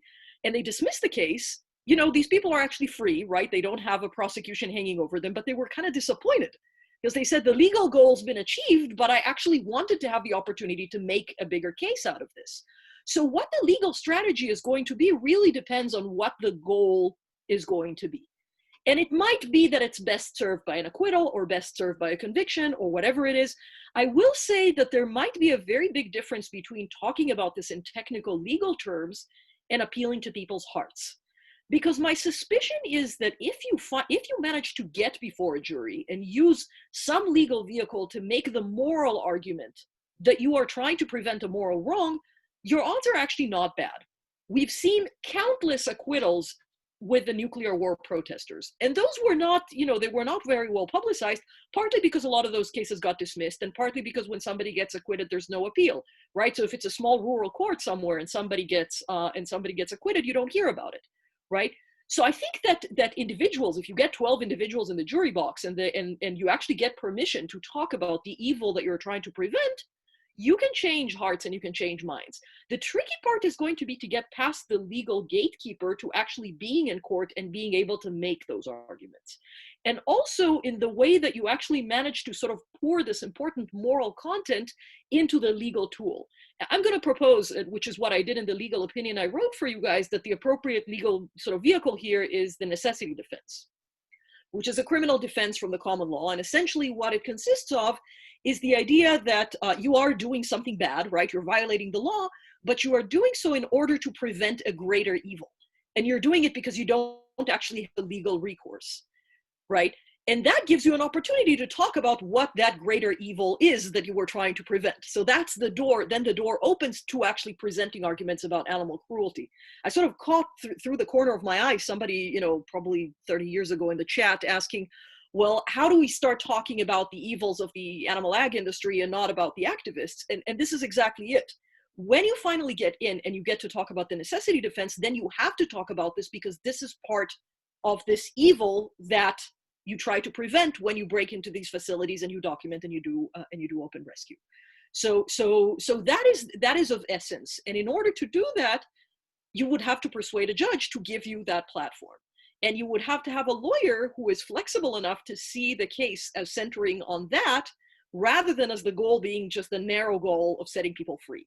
And I don't want to sound tone deaf. I mean, I know that there are people doing this work who care a lot about the animals, but I care about you humans too. And I know that there is also a very personal risk that you face in these cases. So I don't want to kind of like sound obtuse and say, you know, lives don't care and you can go to prison as long as the animals benefit. You know, overall, the goal is to change social norms in a way that makes people think differently about animal agriculture and about you guys in the process. I also want to say something else, and I'll end with that because I'm talking too much already and I want to hear more from Glenn and from you, which is that it's kind of hard, I think, to capture exactly what's going to happen in these court cases without thinking about coming in sincere and with conviction. And here's why. We have something in the legal system that is not often publicized and is actually quite disputed, called jury nullification, which is that even if the jury technically finds that somebody has broken the law, they do have the power to acquit nonetheless. It's not a right, they're not supposed to do it, but they can, because they don't actually have to write anything justifying why they decided to acquit someone. And that is a huge tool in the right hands. This is partly why there's a gigantic legal debate over whether defense attorneys and judges can disclose to the jury the fact that they're allowed to nullify. Like, there are many places where you're actually prevented from telling this to the jury, so people don't know that they have the power to do this. But even if people don't know that they have the power to do this, you want people to sort of lean back when the presentation is happening, when the necessity defense comes up, and say, you know, I really like these people. You know, they're committed to their ideals. You know, they were willing to go through this process because they really care about the animals. I ultimately understand that there is something very wrong happening in factory farms. You know, regardless of what the technical thing is, I just really don't feel comfortable sending these people to prison. So that, either alone or combined with a successful presentation of necessity defense, I think that's the winning combination in these cases. Again, provided that the legal and the political goals go hand in hand. And yeah, that's what I have for now. And I think that's a beautiful vision to have of a jury of 12 of our peers recognizing that these animals are sentient and that these are decent people who are just trying to do the right thing. So I wonder if you can speculate as to what the impacts of such a case would be on the system of animal agriculture and just on public discourse on this issue. And maybe I should ask both of you this, Glenn from a media perspective and Hadar from a legal perspective. If we do win one of these cases, what is the legal significance of it? And you've said before that a lot of these cases really hinge on the question of whether animals are sentient beings or whether they are just property for a farmer to use. Well, you know, I think it's really interesting that the whole question of jury nullification and the consequences of it. And I'll again just use both Daniel Ellsberg and Edward Snowden's cases because I think they highlight the importance of this potential in a very vivid way. So when Daniel Ellsberg leaked the Pentagon Papers, he didn't go into hiding. He didn't try and flee the country. He wanted to stand trial. He was eager to stand trial, even though the charges that were levied against him by the Nixon Justice Department could have sent him to prison for the rest of his life. And it was a very different time then. If you're accused of national security crimes of that kind now, you get disappeared into a hole somewhere in, you know, a maximum security prison or worse, like a supermax. But back then in 1971, he was free on bail and he was holding court with press conferences talking about the evils of the Vietnam War and the reasons that he decided that he was going to leak these documents. And he was really eager to get into a courtroom and do exactly what Hadar was just saying, which was convince the jury, not that I didn't commit a crime, because he clearly took documents classified and gave them to people not legally authorized to receive them, which was the New York Times and the Washington Post. He wasn't going to try and convince the jury that he wasn't guilty. He was going to try and convince the jury that he was justified in doing what he did, notwithstanding the fact that it was illegal. And he ultimately got denied that chance, fortunately for him, I think, because of the discovery that the Nixon administration had broken into his psychoanalyst office with the intention of stealing his therapeutic records. And the court found that that level of misconduct by the government warranted the dismissal of his case, which is why he ended up never actually going to trial. But he wanted to, because he knew that if he were able to prevail and it were found that the government was unjustly prosecuting somebody who actually did break the law, but who didn't deserve to be punished because the real wrongdoing was by the government, that the implications of that could be so profound, because it would say to the public that a lot of times the government declares things secret, not because it's dangerous for the public for it to be known, but because it's dangerous for the government, for the people who are engaged in wrongdoing, that they're abusing their power. And it would make people permanently skeptical of this entire secrecy scheme that the animal agriculture industry uses through ag laws and other laws, but that the national security state really uses. And then interestingly, in Edward Snowden's case, as a lot of you probably know, he did flee the country when he wanted to leak the documents, not because he wanted to avoid getting caught, because he wanted to make sure that he could get these documents safely into our hands and work with us prior to being arrested. He always expected to be arrested. That was part of the calculus that he made. But he went to Hong Kong because he felt like that was a safe place that would give us a buffer to work together. And then once he got us the documents, and once he was able to do the work with us that we needed him to do with us for us to be able to report on what those documents revealed, he wanted to come back to the United States and stand trial for the same reasons that Daniel Ellsberg did. Just like Daniel Ellsberg, Edward Snowden didn't hide. He identified himself. The U.S. government didn't discover who gave us these documents. As you might recall, on the 5th or 6th day of our reporting, we did an interview where he said, "Hi, my name is Edward Joseph Snowden, and I'm the whistleblower who provided these documents to Glenn Greenwald and to the Washington Post, and here's why I did it." He identified, because he wanted to have this public court hearing to explain why he wasn't the lawbreaker, why the government was the wrongdoer. And part of that strategy was he wanted to return to the United States and stand trial to be able to convince a jury of his peers that he shouldn't be punished, again, notwithstanding the fact that he actually did break the law, just like an animal rights activist is technically violating the law if you trespass on private property without permission, or in an ag state, go undercover under false pretenses. It's civil disobedience. You want to convince a jury of your peers that it's justified to do it. He wanted to also. And the government, knowing that, wanting to avoid another Daniel Ellsberg, purposely charged him, and they do this now all the time with whistleblowers, under a 1917 law called the Espionage Act, which was enacted during World War I, championed by Woodrow Wilson, and it was designed basically to criminalize any dissent about whether the U.S. should participate in World War I, and it's now been dredged up and is used routinely now against people who leak information to journalists. And the most pernicious part of that law is that it's called strict liability. So under this law, it says if you take classified information and you give it to somebody unauthorized to receive it, like a journalist, you are guilty of violating that law, period. And as a result, courts have said that defendants who are charged with violating the Espionage Act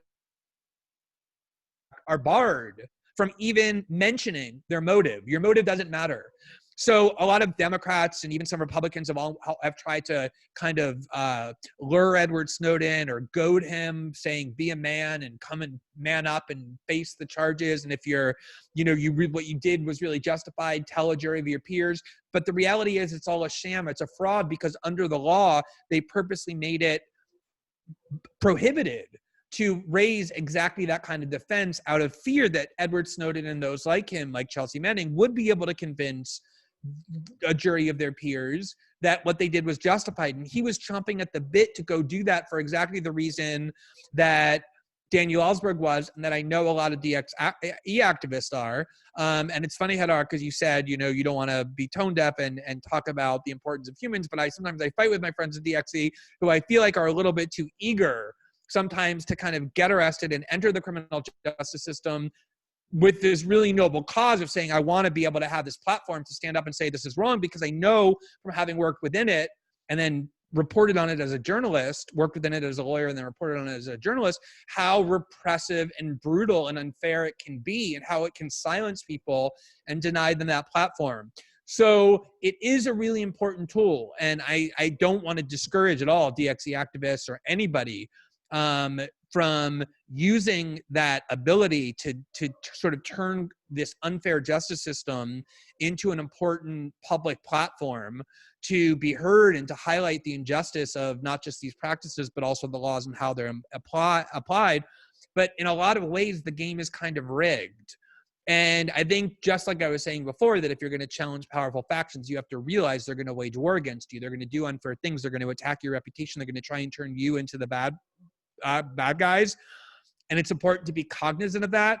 I think it's also important to be cognizant of just how rigged and manipulated the criminal justice system is, controlled by the very same forces and the same power centers that you're confronting. And so that if it operated by the rules that it claims that it operates by, then you would have a really good shot to be able to use it that way, but it doesn't. It routinely violates its own rules whenever it decides it's in its interest to do so. And so in order to succeed with that strategy, you have to be very crafty. It's a huge hurdle. It's a huge challenge to overcome, but the benefits are immense, because imagine a jury saying, we are not willing to deliver a guilty verdict against these activists, even though the evidence is clear. They basically admit they broke the law, because the justness of their cause is so great that it would be a greater injustice to imprison them. That message would be incomparably potent for highlighting the evils of industry, and I think it's worth pursuing for sure. I just think it needs to be done with a lot of caution, because the criminal justice system crushes people without batting an eye. Yeah, those are good cautionary words, Glenn. And I'll give you the last thought on this, Sidar, before we go to questions. I mean, in light of what Glenn said, which I think is accurate, that there's a good chance maybe we can't even talk about the animals. We don't get a chance to make our case. As Edward Snowden, was concerned he wouldn't be able to make the case for what he did. What are the things that you think we need to do to make sure we can make that case in the court of law? And then following up with that, if we do make the case and we do win, what do you see as the significance of a court victory of that sort? So I think a good way to talk about this is to see the bigger picture. And the bigger picture is that what is happening now in the world for animals and to protect animals that are suffering is wider than just direct action, or just what's going on in the market, or just kind of, more, less direct action-y animal organizations. There's a confluence of a lot of things that are happening at the same time. So for example, we're now seeing all these, imitation meats on the market that were certainly not there when I went vegan. So, that there's all these, hamburgers and whatever. I'm amazed that now people are growing plant-based seafood, for example. I just heard a talk from the CEO of Luna Lu a while ago. So that's going on. There are people working with farmers and ranchers to try and transition their farms and ranches into plant-based industries. For example, Leah Garces is working on this with people who own poultry factory farms. Who knew that the same conditions that you need for chickens are also good for growing hemp, which is a very profitable industry. So she's working with them. And so I think that the way this is playing out is that everybody has a role to play. Everybody is playing a different role in a different way. And you don't necessarily have to have everybody be friends or everybody play nice. Everybody needs to do exactly what they're doing, and change is going to happen incrementally. So just to give you one example, thinking what should we as direct action activists do? After the whole lunging vegans thing broke with Bidens and Bernie and what have you, there was a lot of talk about it. I was at Harvard at the time, and I was a guest speaking at Justin Marceau's animal rights course, and the students were saying, well, they're giving this movement a bad name. Everybody's going to think I'm crazy. And I said, well, you talk as if it's important that somebody likes you. It is not important for them to like you. What's important is for then organizations that work from within the system and can push incremental change to be able to say, you need to work with us. they might need to say, we are not as crazy as those other people, which is why it's better to compromise with us, because otherwise these people are going to give you a lot of trouble. You know, that doesn't necessarily mean I mean, one of the saddest things all of us have to learn as we grow up into adults is that not everybody has to like us. But in order to be effective, there have to be lots of people working in different ways.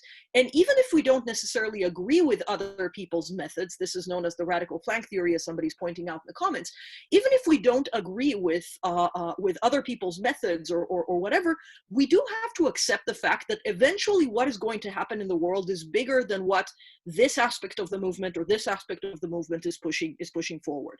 So I think what this aspect of the movement should do is exactly what you're doing, is to present as best the case as you can for why the evil you're trying to prevent is infinitely more evil than whatever, you know, presumed evil you're causing by stepping onto the facility and taking out a little piglet, right? And making it so that it's persuasive, that it reaches people's minds and hearts, and then just see how it plays out from there. I mean, I was amazed a while ago. I have a friend who's working with a lot of huge distributors and tried to improve the chicken conditions. And part of it involves the move to cage-free eggs. And I know that there are many arguments about why that's, you know, not really going to get us anywhere, because cage-free facilities are awful and what have you. So that's his spiel. And he goes and he talks to people in the industry, and they'll be saying things like, well, but what's it going to help us if the direct action activists are not going to buy into it? And I think to myself, this is great. Huge manufacturers care about what direct action activists are doing. Again, they don't have to like you. They just have to know what you're doing, and it has to make them think that what is going on in this industry is unbearably cruel and has to end. Yeah, it's a great point, and I think that's a good segue for us to move into some questions. So we have a couple of people asking about this, and here's the question. With huge amounts of COVID transmission taking place in slaughterhouses and farms, how can you take advantage of the fact that the animal foods industry has been so obviously willing to sacrifice not just non-human animals, but its own workers, while also getting more people on board our central fight, which is fighting for the animals themselves? So Glenn, Hadar, do you want to comment on that? Glenn, why don't you start? I know you've made some Facebook comments and social media comments about Jeff Bezos in the context of the pandemic. What do you think about Smithfield and Donald Trump forcing their workers to go back to work in the face of the pandemic? Yeah, you know, I think in some really important and kind of twisted way, this pandemic has almost been perfectly crafted to highlight all of the evils of the animal agriculture industry. I remember after I wrote my first article about the abuse of pigs at Smithfield based on Direct Action's investigation, which was an article that, you know, went extremely viral, was one of my most well-read articles in the history of my work as a journalist, because so many people who follow animal rights activists already know this, but many people who follow politics very closely simply don't, because it's kept out of the kind of stream of information for the reasons we talked about earlier. And people were shocked that, you know, about gestation crates and just in general the abuse of pigs. And I had a friend from law school who was my best friend in law school, and she became a labor lawyer, an immigration and labor lawyer. And after I wrote that article about Smithfield, she contacted me and said, hey, you know, I don't know if you already know this, but you should know that beyond just being, you know, heinously immoral in its treatment of animals, Smithfield is also probably the single worst abuser of labor rights in the country, if not in the hemisphere, and talked about all the work she had just coincidentally done on Smithfield, unrelated to animal rights activists, just in terms of their mistreatment and abuse of their human workers.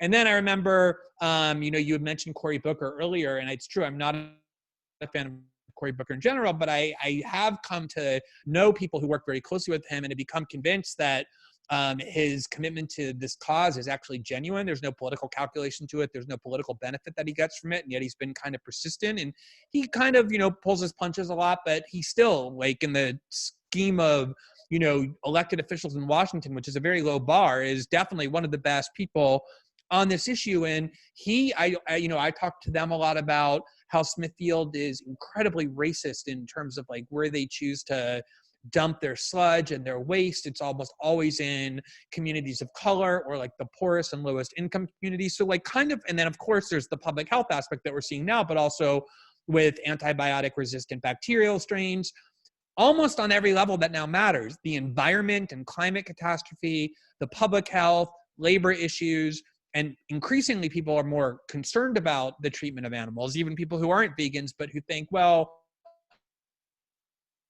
I believe it's still ethically just to eat meat, but I don't want to see animals unnecessarily suffering.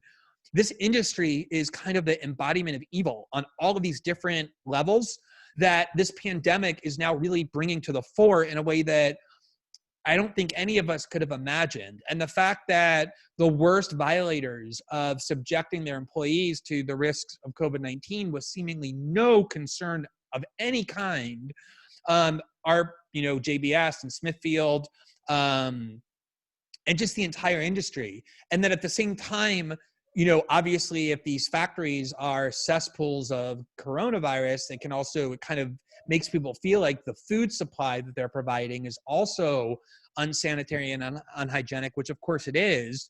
I think it really has created this previously impossible opportunity to just make people understand that this industry is probably the most sociopathic, that every kind of caricature you have about corporate evil is what fuels this industry, which is almost, you know, at first you might think, well, why is that? And then you just think a little bit deeper and you realize that anyone that can withstand even watching what goes on in those factories, let alone trying to increase them and figure out how to exploit them further and profit from them, is just somebody who's lacking any kind of moral core or soul. And so it would just stand to reason that it would kind of, you know, metastasize into all other areas of how these corporations function. And I think this pandemic is really exposing that in a way that, you know, is effective beyond our wildest dreams. Yeah, one of my favorite quotes from Cory Booker, he's usually pretty comfortable with big corporations. He works with Wall Street and pharmaceutical companies a lot, is that Smithfield is the height of corporate villainy. This is the company more than any other that in all my years as a politician, as a senator, as a mayor in Newark, New Jersey, I've never seen a corporation act so badly towards human beings, towards animals, towards communities of color. And I think it's such an important point. So I've got another question for both of you, and then I think we'll probably close out of respect to your time. And this is from Amy Meyer, who herself is a whistleblower. She was the first woman and first person in the United States, I think, to be charged under this new wave of ag-gag laws in the state of Utah. And it led to a very important constitutional case, a federal case that led to that ag-gag law being struck down. But she has a question for you, Glenn, but Hadar, I'd like you to answer it too, is what opportunities do you see working with other causes that are also facing whistleblower prosecution? What can we do to help protect all whistleblowers? And in many ways, I think the lesson of all this, we've talked about so many scary things, disturbing things happening to whistleblowers. We also live in the age of whistleblowers, right?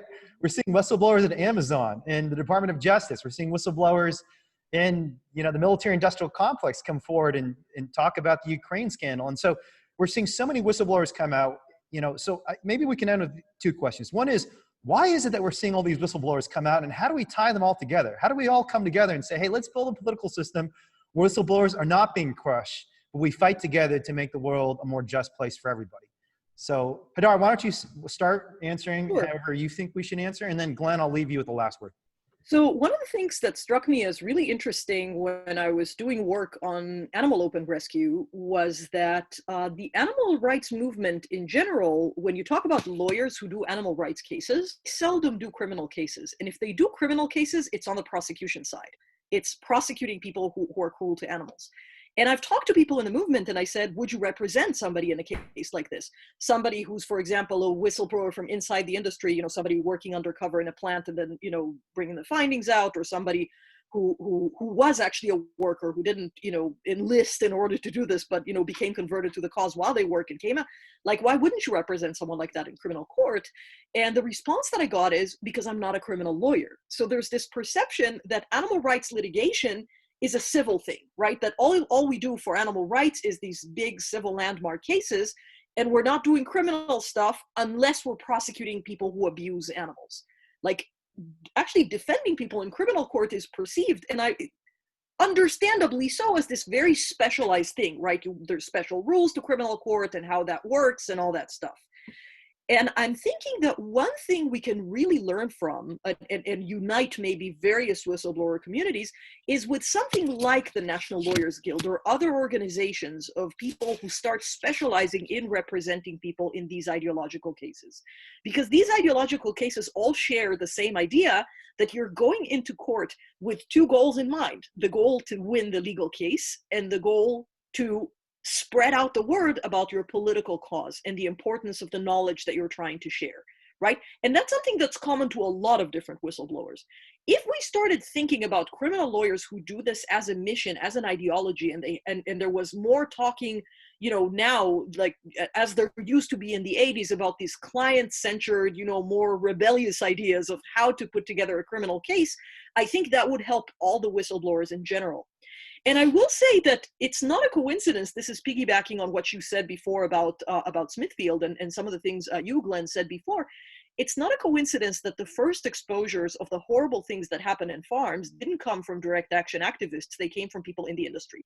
Because there's nothing like working in this horrific industry. And obviously, this job is so taxing, so dangerous to your health, so dangerous to your psychological well-being that it's not something you do if you have a lot of other options, right? So it's not a coincidence that people that come from disadvantaged backgrounds are the people who come out of this industry and expose this.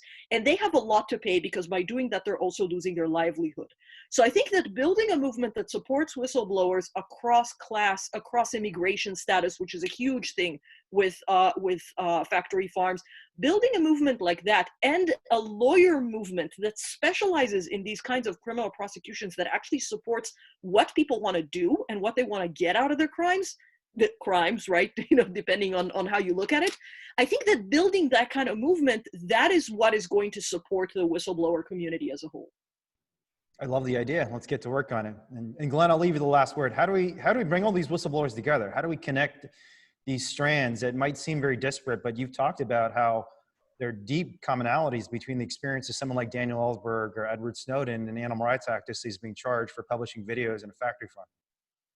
Yeah, so well, first of all, I think your question does highlight a really interesting paradox, which is I was describing earlier that there's this concerted, coordinated effort on the part of both government agencies that rely upon secrecy to conceal their wrongdoing, and then corporations that are following the model that do the same to create a climate of fear because they know they can't stop everyone. So the idea is, well, let's make examples out of whistleblowers. Let's send some animal rights activists to prison for some obscenely long period of time as a warning, as a deterrence to others who then might think twice or think 10 times before following in their path. But the irony of that is that it is not working. If anything, it has the opposite effect from the one that's intended, because it becomes so blatantly abusive, what they're doing, that it makes people kind of lose their blinders about what these institutions really are. So I know I had that, my own trajectory is very much that, you know, when I began writing about politics in 2005, I had a much more favorable and positive impression of what the US government was, of what the corporate sector did. I was obviously critical of it. I began my blog to write about the abuses, but I thought that it was at least fundamentally decent, fundamentally good. And the more I kind of saw what it did up close, the more that I saw in particular how it responded to efforts to hold it accountable, the willingness for it to abuse its own power and to punish people in order to preserve its own authority and prerogatives, the more radicalized I became, the more I began realizing that, no, these institutions are way worse than I actually ever imagined. And my response to that wasn't to go run and hide, which is what they hope your response will be, that the scarier we are, the more menacing and intimidating and threatening we become, the more afraid of us you're going to be and the more you're going to want to avoid us. Maybe that works for some people, maybe it does, but for a huge number of people, it has the opposite effect, which is it makes you angry. It makes you radicalized. It makes you, it galvanizes you to action. And it is this really fascinating paradox that at exactly the same time that this obvious effort was launched under the Obama administration to prosecute whistleblowers way more aggressively than any previous administration had ever considered doing. So the statistic that's most revealing in this regard is that more whistleblowers, more sources were prosecuted under that 1917 Espionage Act I mentioned under the Obama administration than all previous administrations combined, going back to 1917 under Woodrow Wilson, so Richard Nixon, whoever is your worst president, the Obama administration prosecuted more, in fact, triple the number of all previous ones combined in order to create that climate of fear. It hasn't worked. We see more leaks. We see more whistleblowers coming forward in all sectors. So I think that's one really positive aspect is the more of an abusive face governments and industry show, the more people become galvanized to take action and not intimidated. And that I think is really encouraging. As far as how the different sectors of whistleblowing can be kind of fused together and fortified. One of the things that I have noticed that I didn't fully appreciate before was the fact that animal rights activism, because of how it impacts so many different segments, so many different policy concerns, as we were just discussing earlier, it's not just about the treatment of animals, it's about public health and environmentalism and corporate corruption and control over the legislative process and environmental racism. The list goes on and on and on, has become this kind of trans-ideological, trans-partisan cause. Many of the bills pending in Congress designed to protect animals from abuse come from Republicans. When I write about animal rights and not just, from an animal perspective, but the injustices of persecuting activists, I would say there's at least as much interest in those articles and support for them that comes from the right, from the kind of libertarian right, but even the conservative right, as there is from the left, which is a huge leap from even 15 and 20 years caricatured as the province of this kind of niche issue on the left, where even a lot of leftists thought that it really wasn't worthy of significant attention. I think we're in a different universe now from that. And I think that whistleblowers are starting to realize across fields that they do have way more in common than they do differences, even if one is blowing the whistle on Goldman Sachs and another is blowing the whistle on some military contractor and another is blowing the whistle on Smithfield, because the dynamic, the strategies are the same, as are the precedents and tactics and weapons used to punish and suppress whistleblowing. And so I think, I guess the most important point for me is that, it's why I keep emphasizing it, that there really is an urgency to understand that when you take on these powerful factions, you are, by necessity, putting yourself in the middle of a war. And the reason I keep emphasizing that is because it is very easy to kind of say, I'm going to speak truth to power, I'm going to engage in activism against injustice and go on this crusade. But it's important to understand that confronting power means, by definition, that the people you're confronting have the ability to impose pain and suffering on you. And you have to be cognizant of that in order to plan for it and to plan against it. And I think that one of the most important reasons that it's so important to think about that is that success is not going to be instantaneous. It's not going to be dramatic. It's not going to be overnight. And I think sometimes the fact that these improvements occur through a slog, through incrementalism, can sometimes prevent us from recognizing our own successes. And so when you ask me, how can whistleblowers kind of unite to fortify the work that each does in these separate fields, how can more recognition be brought to the evils of of the media? Most of my answers are, you're winning.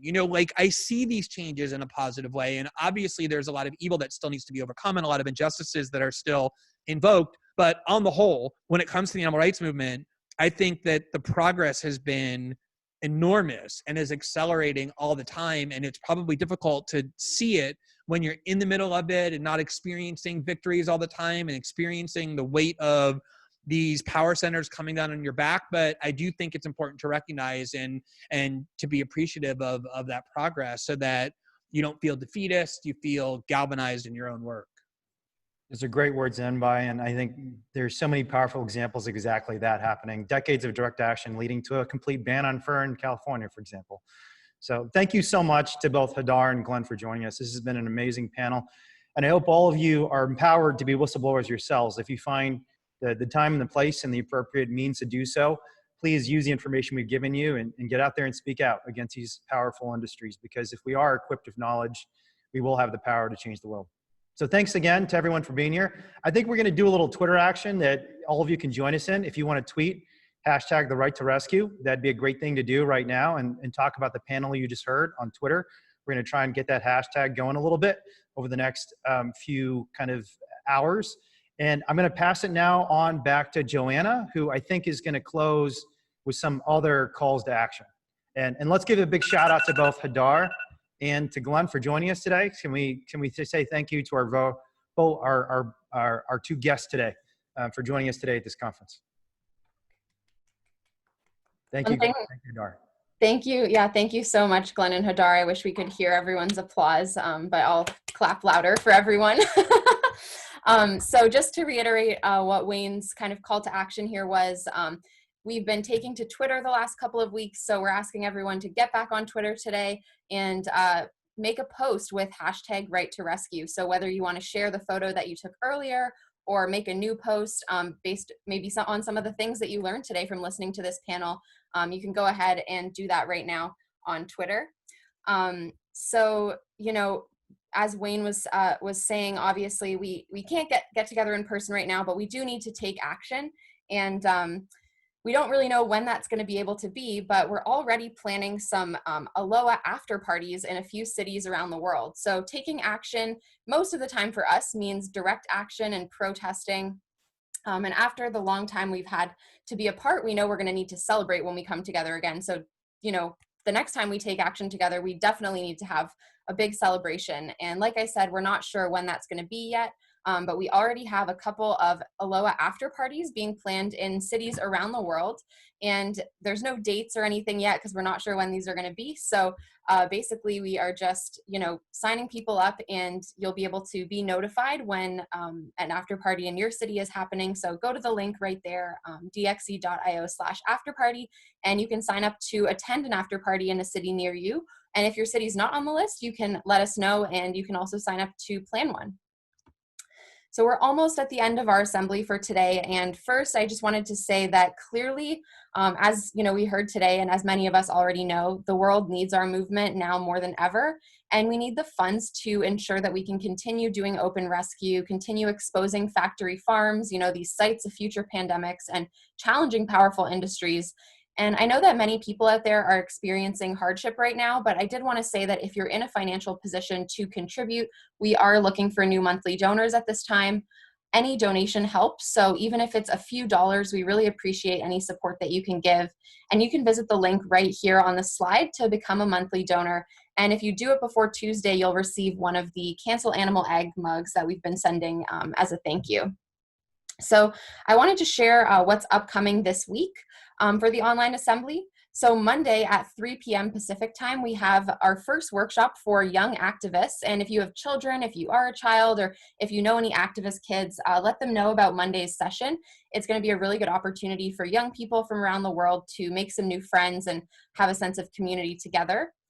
Wednesday, we're going to have our second Spanish training of the series. We had our first one this past week, and it was really awesome to see all kinds of, you know, Spanish speakers from different parts of the world come together and talk about animal rights and the animal rights movement in Latin America. And Thursday, we have a session called Veganism, Practice, Identity, or Folly, where we'll be exploring this topic, this topic of veganism that is not only controversial in the world itself, but also sometimes within our very own community. So you can register for any of those things at the link on the slide here, dxe.io/ALOA.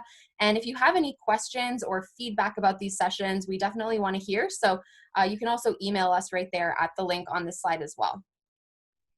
And next Saturday, we are going to meet back here for another assembly at 1 p.m. Pacific time. And next weekend is our talent show. So a little break in our kind of more, content heavy programming, where we're hearing all these amazing talks from speakers and panelists. So next weekend, we're going to be having the talent show, and the applications to be in the show close tomorrow. So if you want to be in the show and you haven't applied yet, you can just do that at the link that's listed right here on this slide. So I wanted to just take a moment again to express gratitude to all of you for joining us. I also wanted to thank again our speakers, the panelists, the musicians, and our ASL interpreter and Spanish translator. And before we leave, we're going to have one more song just to close it out. So so now we have Jason joining us, and Jason, you can take it away. Thanks, Joanna. This song is called Hallelujah, and it's written by Eva Hamer, adapted from the Leonard Cohen song.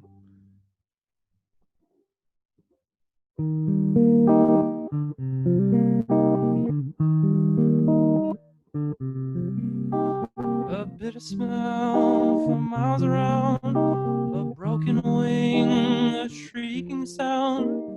Someone who needs freedom coming to ya. 100,000 suffering. Only after death they sing a single and a silent hallelujah. Hallelujah. Hallelujah. Hallelujah. Hallelujah.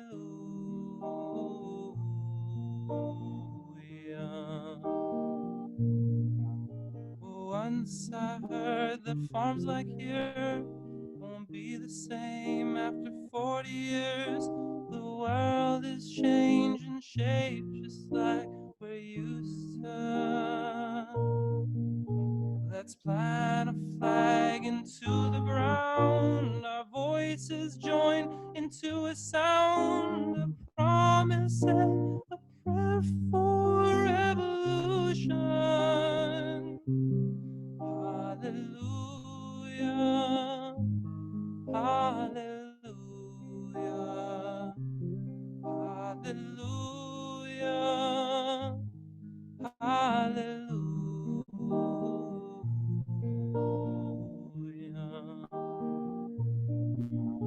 Well, I've been on my own before, a single voice against this war, so powerless alone before I knew ya. But now that we are organized, we'll light the path to save their lives. They'll be safe and free soon. Hallelujah.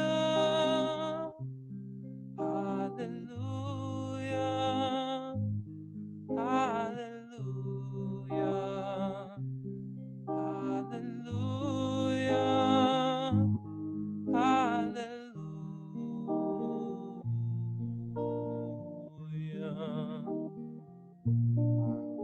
Well, last year only 5 of us went in a farm. Now hundreds of us crowding around the doors to try and save them.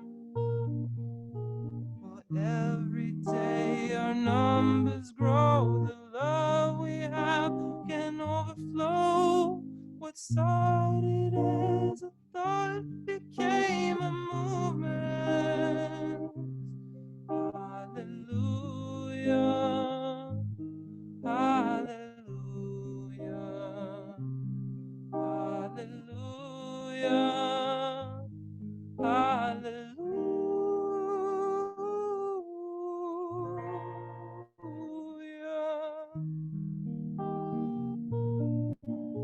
From grocery stores and slaughter trucks to jail cells, and with any luck, they used to laugh, but soon they'll start to join us. Like warriors, we will train our minds to fight with love and only find forgiveness at the end. Just hallelujah. Hallelujah. Hallelujah. Hallelujah. Hallelujah.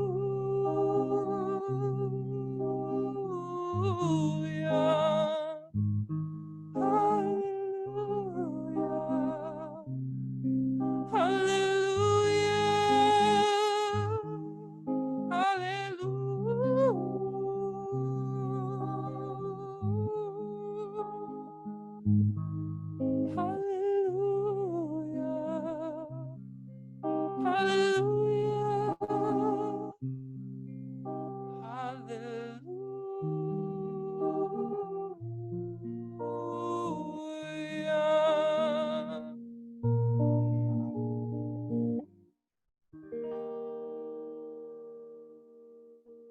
Thanks, everybody. Thank you so much, Jason. That was amazing. And every time I hear your voice and the voices of all the other musicians on these calls, it makes me, it's like happy and sad because it's just this like nostalgia that I can't satisfy right now. But I just know that means when we can all get together again, it's going to feel even better. So yeah, thank you so much, Jason, and everyone who's helped out with this call. We kind of have this new tradition that we have borrowed that we've been doing at the end of the calls, which is the unity clap. And this is a tradition that was started by the United Farm Workers movement of the 60s. And it was a way to bridge the language gap between Mexican and Filipino members of the group.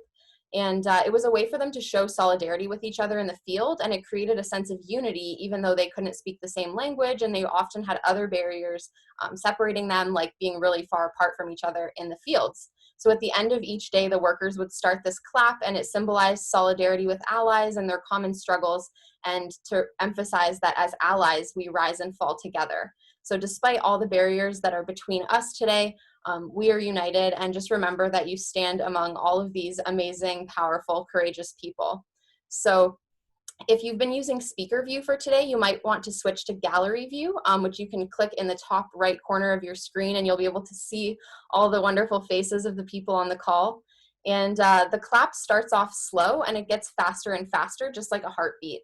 And then we end with one final clap. So this is, it's about solidarity, but it's also fun. So if it feels kind of silly because you're in your house by yourself clapping, that's fine.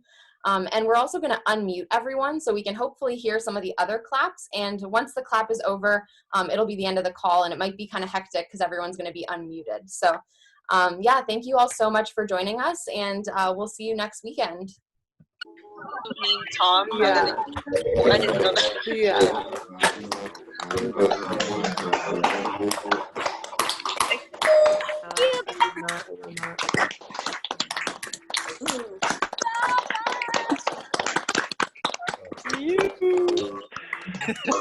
Hi, thank you so much for joining us. Have a good weekend. Love y'all. Thanks for coming. Bye. Yeah. Speaking for 50 years. Thank you. I'm cracking up. Oh my god. Wow.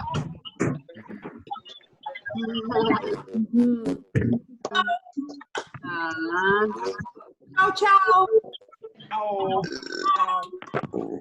Bye, everybody. Oh my God.